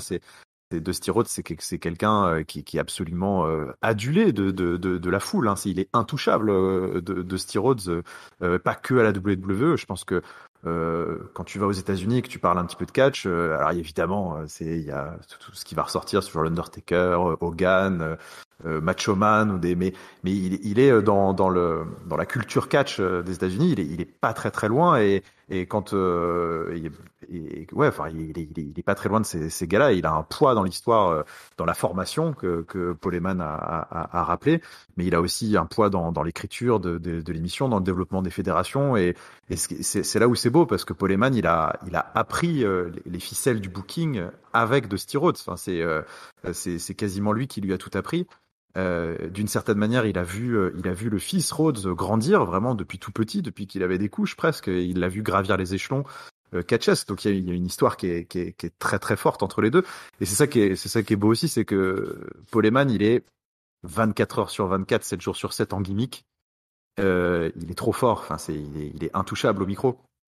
Et pourtant, tu peux pas t'empêcher de penser que il y avait forcément une part de vérité dans l'émotion quand il a un petit peu craqué. Alors on va pas voilà, faut pas être trop naïf non plus, il peut pleurer sur commande, il fait un petit peu ce qu'il veut, c'est un acteur exceptionnel, mais c'est impossible que tu vois, ils ont vraiment mis aussi leur cœur dans cette histoire-là et forcément ça t'es obligé d'être pris aux tripes sur des trucs comme ça. Donc c'est aussi pour ça que cette promo elle était très forte. J'ai trouvé. Et là où je la trouve aussi très forte, c'est que c'est de la vraie promo old school à l'ancienne. C'est-à-dire que on sait où ça va. Enfin, on sait où ça va. C'est écrit. C'est vieux comme le monde. Et voilà, le heel qui va tresser des lauriers, qui va faire des petites caresses, qui va t'endormir, qui va te faire croire que tout va bien et qui va te mettre un coup de poignard, aussi grossier soit-il, aussi de mauvaise foi soit-il, mais un truc qui va faire péter un plomb à l'autre et qui va te dire, bah oui, en effet, maintenant, c'est plus juste un match de catch, c'est plus juste une histoire pour des ceintures, c'est c'est l'histoire de la famille Rhodes et de tout ce que ça représente à la WWE. C'est ce chemin de Cody Rhodes vers qui a pas été toujours facile. Il nous avait donné des bribes du premier chapitre la semaine dernière. Il nous avait parlé de sa journée, de son journey. Je fais un anglicisme, enfin de son voyage un peu personnel, qu'il était passé par plusieurs gimmicks, par plusieurs fédérations. Mais son histoire, c'est aussi celle de son père et cette quête et ce rôle que Dusty Rhodes a eu auprès de tant de catcheurs, mais pas de son fils. Et ce rôle qu'il a eu, mais qu'il a jamais pu, d'une certaine manière, il a vécu par procuration à travers des générations et des générations de catcheurs pour un titre qu'il n'a jamais pu avoir. Et pourtant, il a toujours refusé de vivre par procuration au travers de son fils, ce qui est quand même quelque chose d'à la fois beau et dur. Et maintenant, t'as Cody Rhodes qui arrive face à l'histoire un peu, il essaye de faire son propre chemin et en même temps de venger un peu son père. Et il a face à lui quelqu'un qui est une pièce incontournable de l'histoire de la famille Rhodes. Paul Heyman, il est quasiment indissociable. Donc moi j'ai trouvé ça magnifique. Enfin, franchement, je me suis dit, tu démarres le segment, il y a des chances à Zayn et tu te dis putain, comment ils vont. Enfin, c'est impossible, c'est impossible. Ils ont booké un match à l'Elimination Chamber, ça va être un volcan, ça va être terrible. Enfin, qu'est-ce que tu veux faire? C'est Daniel Bryan à WrestleMania 30. Enfin, qu'est-ce que tu veux faire? Et moi, je sors de ce segment et j'ai quasiment Dieu que pour le match qui va venir entre Cody Rhodes et Roman Reigns. deux catcheurs qui ne se sont jamais croisés à la WWE et qui, je pense, d'ailleurs, ils auraient bon rôle de faire ça, ne se croiseront pas, je pense, avant encore plusieurs semaines. Et quand il va y avoir le premier face-off, il va y avoir des frissons, quoi. Ça va être absolument électrique. Et d'une certaine manière, je conclurai là-dessus. C'est peut-être le défaut du segment, c'est qu'il est presque trop bon et que peut-être presque, il nous fait un petit peu trop voir dans le futur et il fait un peu perdre du suspense et de la symbolique du match qu'on va avoir dans 10 jours parce que ça y est, enfin c'est beaucoup trop intense maintenant, je pense, entre Cody Rhodes et Roman Reigns. C'est écrit, c'est gravé, c'est fait, et c'était peut-être trop tôt, je sais pas, pour lâcher un peu une telle bombe, je trouve, d'un point de vue storyline, parce que encore une épine dans le pied des bookers, je trouve, pour dimanche en 10. Ça va être dantesque parce que comment ils vont réussir à se sortir de tout ça. Après, c'est des problèmes de riches. Hein. Là, ils ont vraiment de l'or entre les mains. Ils ont deux histoires fantastiques. C'est du caviar, quoi. Donc nous, on a juste à se régaler, quoi. C'est tout. On a eu quand même une grosse charge émotionnelle qu'ils ont bien réussi à faire oublier cette histoire de Sami Zayn dont on avait parlé là il y a pas si longtemps que ça hein, dans l'épisode de SmackDown. Soit la promo, je l'ai trouvée très bonne, même si, et c'est là où on peut, si on la regarde d'un point de vue technique, on peut se rendre compte qu'effectivement, c'est encore les mêmes ficelles qui sont utilisées, des ficelles qui sont assez chaudes. En fait, comment dire, il y a quoi, il y a 6 mois, presque un an maintenant, j'ai l'impression, c'était aussi un peu le cœur de la rivalité entre Seth Rollins et Cody Rhodes. C'était la figure paternelle, et Seth Rollins, qui était presque le véritable fils de Dusty Rhodes. Je me souviens encore des reviews, des analyses qu'on a faites, et que je trouvais même que limite ils avaient pas été assez loin parce qu'il y avait quand même une sacrée filiation qui était même largement plus forte que ce qui nous est raconté là par Paul Heyman. Dusty Rhodes et Roman Reigns. Bon, on n'en a jamais vraiment vu le goût et la couleur, toi. On nous sous-entend des choses backstage qu'on n'a pas vues, alors que Seth Rollins c'était là sous nos yeux avec ce titre de champion. Enfin, on les a vus souvent ensemble les deux là.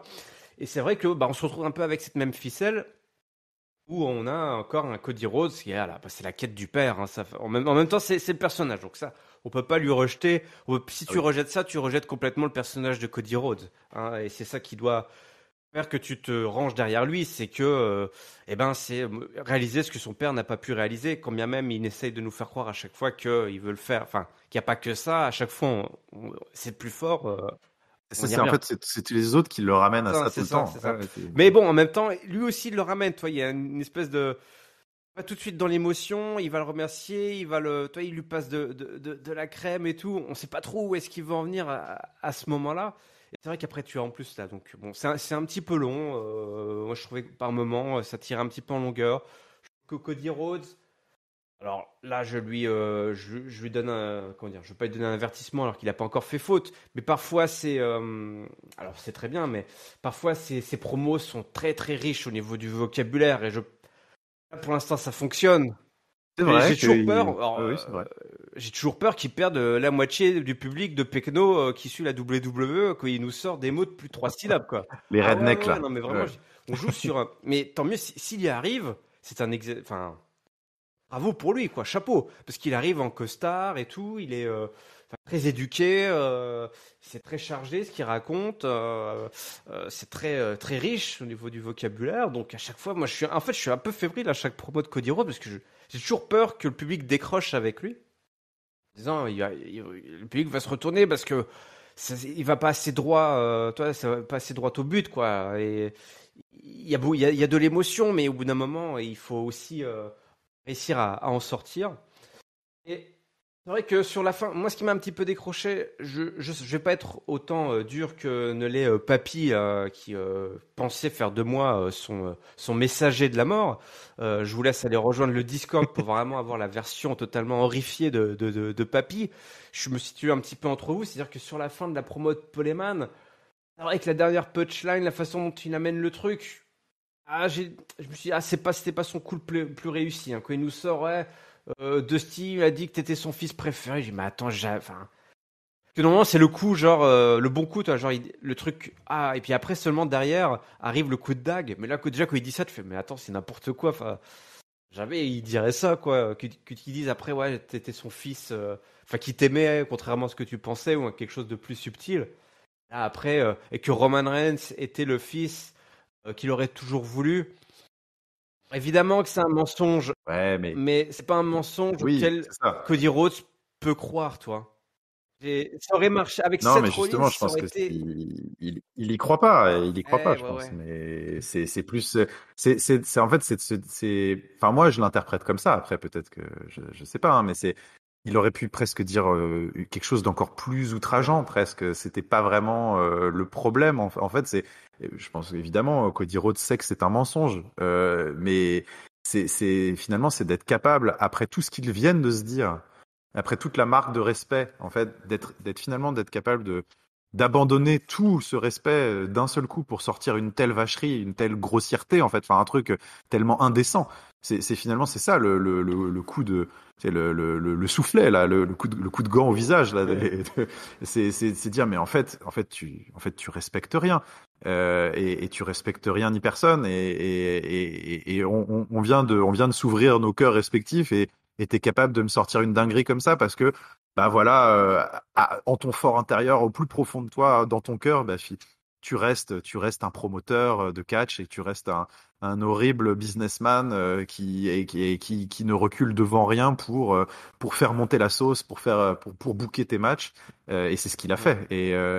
Et, et d'ailleurs, j'avais trouvé ça, je l'avais écrit, mais j'ai trouvé ça très habile de Cody Rhodes qui, d'une certaine manière, s'énerve, mais enfin, c'est une colère froide. Il garde quand même son sang-froid et il garde sa composition. Et tu vois, il dit même pas Paul ou enfoiré ou je sais pas. Il garde, fait OK, Mister Eman, vous voulez jouer à ça, mais il conserve en quelque sorte la marque de respect. C'est-à-dire que lui, il reste fidèle Alors, à ses valeurs et à ses principes. Et il dit OK, d'accord, vous voulez jouer à ça. De toute façon, vous voulez tous jouer à ça avec moi, manifestement. Donc OK, on va jouer. Et après, d'une certaine manière, je suis aussi d'accord avec toi. Hein, quand tu fais écho à celle de Seth Rollins qui reprenait ces codes-là, d'une certaine manière, je pense aussi que il est probable que l'histoire peut-être n'aurait pas été celle-ci s'il s'était pas blessé, parce que peut-être qu'ils ont repris un petit peu là où il s'était arrêté aussi. Euh, Parce que bon, bah, ils n'avaient pas anticipé que Cody Rhodes disparaîtrait pendant 6 mois. Et donc peut-être que oui, ils reprennent certains fils. Mais ouais, encore une fois, je trouve quand même que c'est fait avec des fondations qui sont beaucoup plus profondes que celles que Seth Rollins pouvait invoquer. Mais bon, ça c'est plus perso ouais. ça. Non, mais c'était quand même voilà, une promo qui fera date dans l'histoire de cette rivalité, qui marque vraiment la rivalité voilà, entre Cody et Roman Reigns. Ça y est, mais via évidemment l'homme de paille, le middleman, notre ami Paul Heyman. Hein, Ah on oui. n'y est pas encore, on n'y est pas encore, tu l'as dit. Hein, le face-off va se faire attendre. Et ils auront bon goût d'attendre au moins après l'Elimination Chamber, évidemment.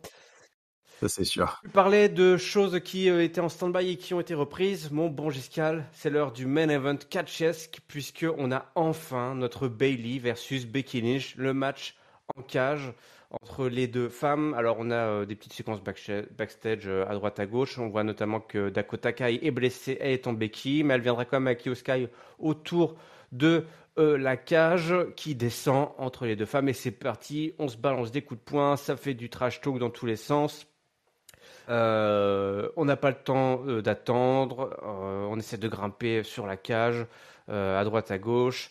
Elles se mettent bien sur la tronche. À un moment donné, Yoskai arrive par l'extérieur pour empêcher Becky Lynch de se sauver. Mais Dakota Kai arrive aussi sur le côté pour donner ses béquilles, non pas à Becky, mais à notre amie Bayley. Donc il va pouvoir récupérer ça.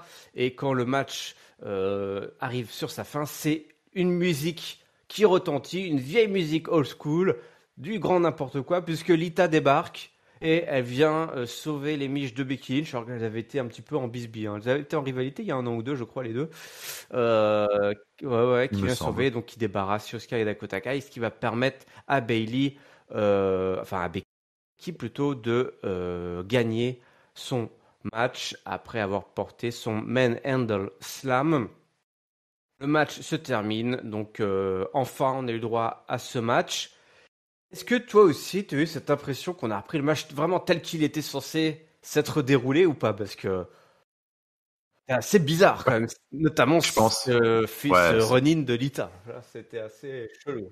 ouais, non, franchement, c'est très, très bizarre. Écoute, je sais pas, ouais, enfin, ouais, concrètement, pour être synthétique, j'ai vraiment eu l'impression qu'en fait, on nous a resservi la soupe qu'on nous aurait dû nous servir à Raw 30. Ça donnait cette impression-là, un match un peu flingué, franchement, niveau storytelling, très, très house show, avec ce run-in d'une légende. C'est vrai que tu te dis, ouais, enfin, c'est sans doute ce qui aurait dû se passer à Raw 30.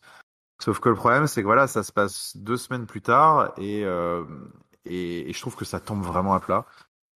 J'ai pas du tout kiffé.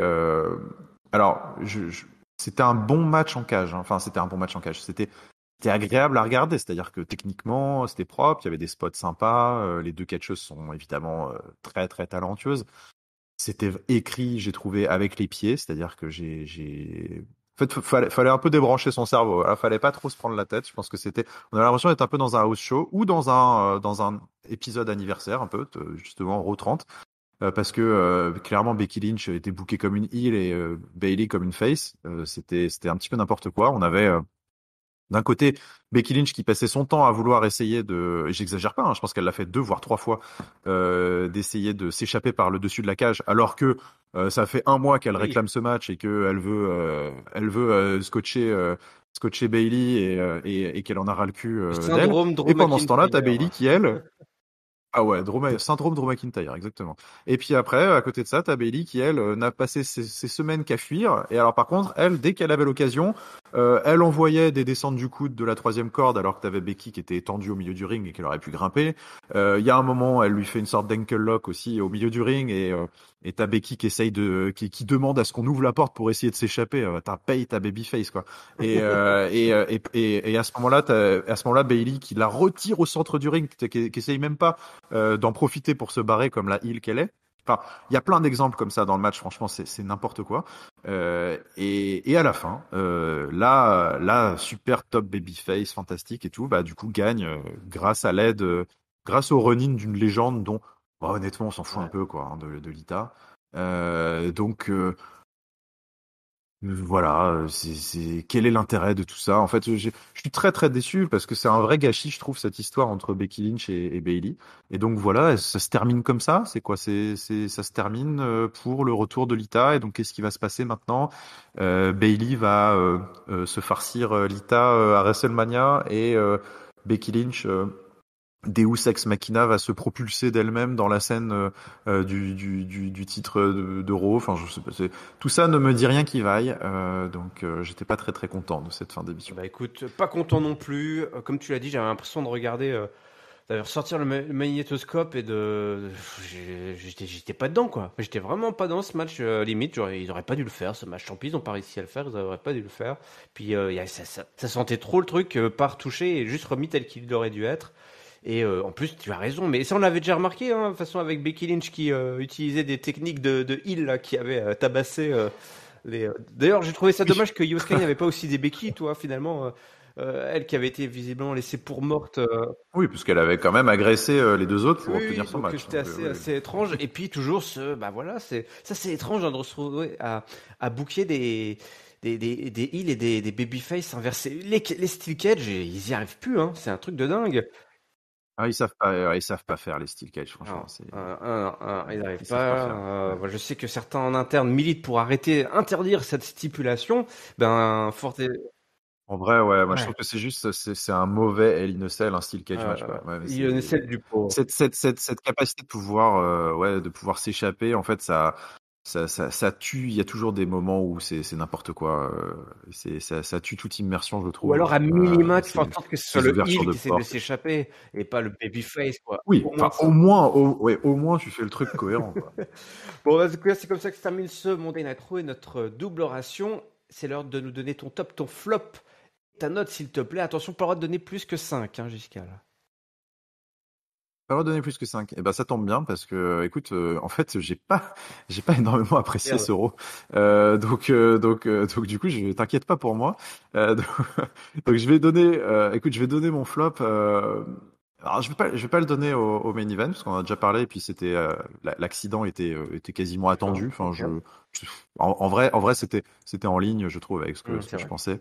Non, je vais vraiment le réappuyer sur ce fatal, enfin non, pardon, ce Asuka Chelsea Green, cette promo, enfin tout ce segment avec toutes les potiches de l'Elimination Chamber, Bianca et sa cour de minable, la cour des miracles là, et cette Asuka qui s'oriente. Franchement, s'il continue comme ça, elle va lutter fort avec Charlotte Flair pour le flop 2023 parce que j'ai très très peur de comment ils vont s'en servir.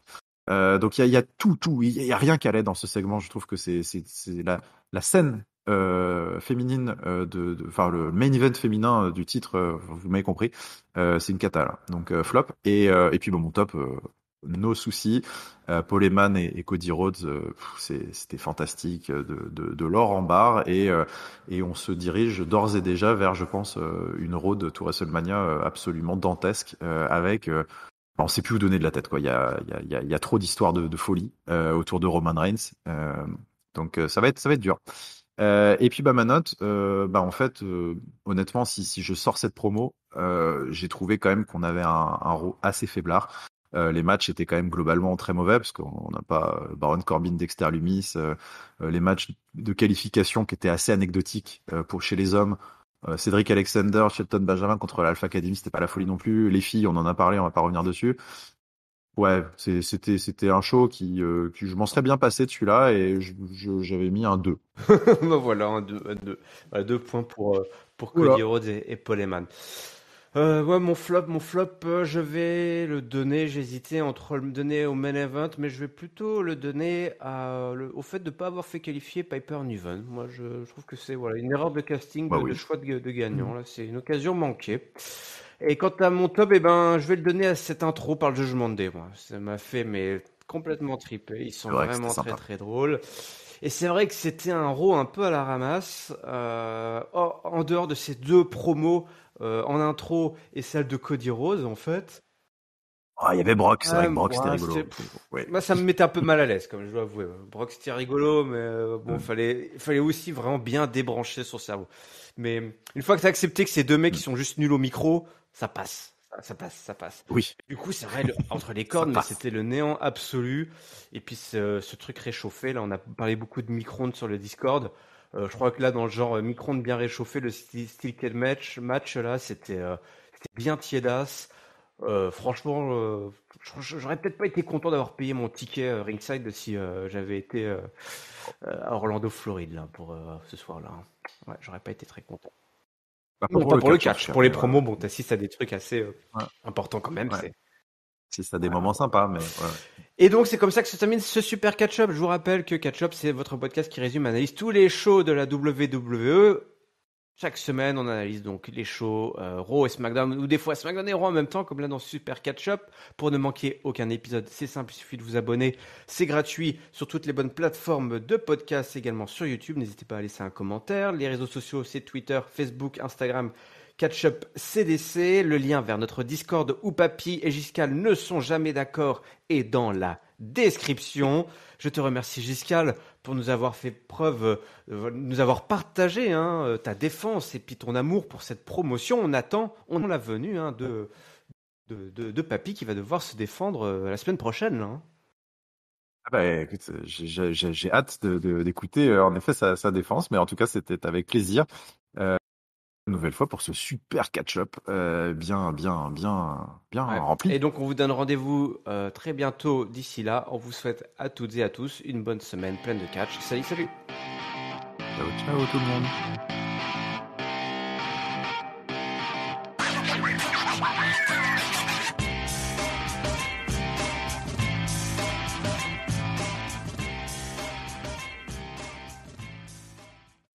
Faut pas leur en vouloir, ils sont bêtes.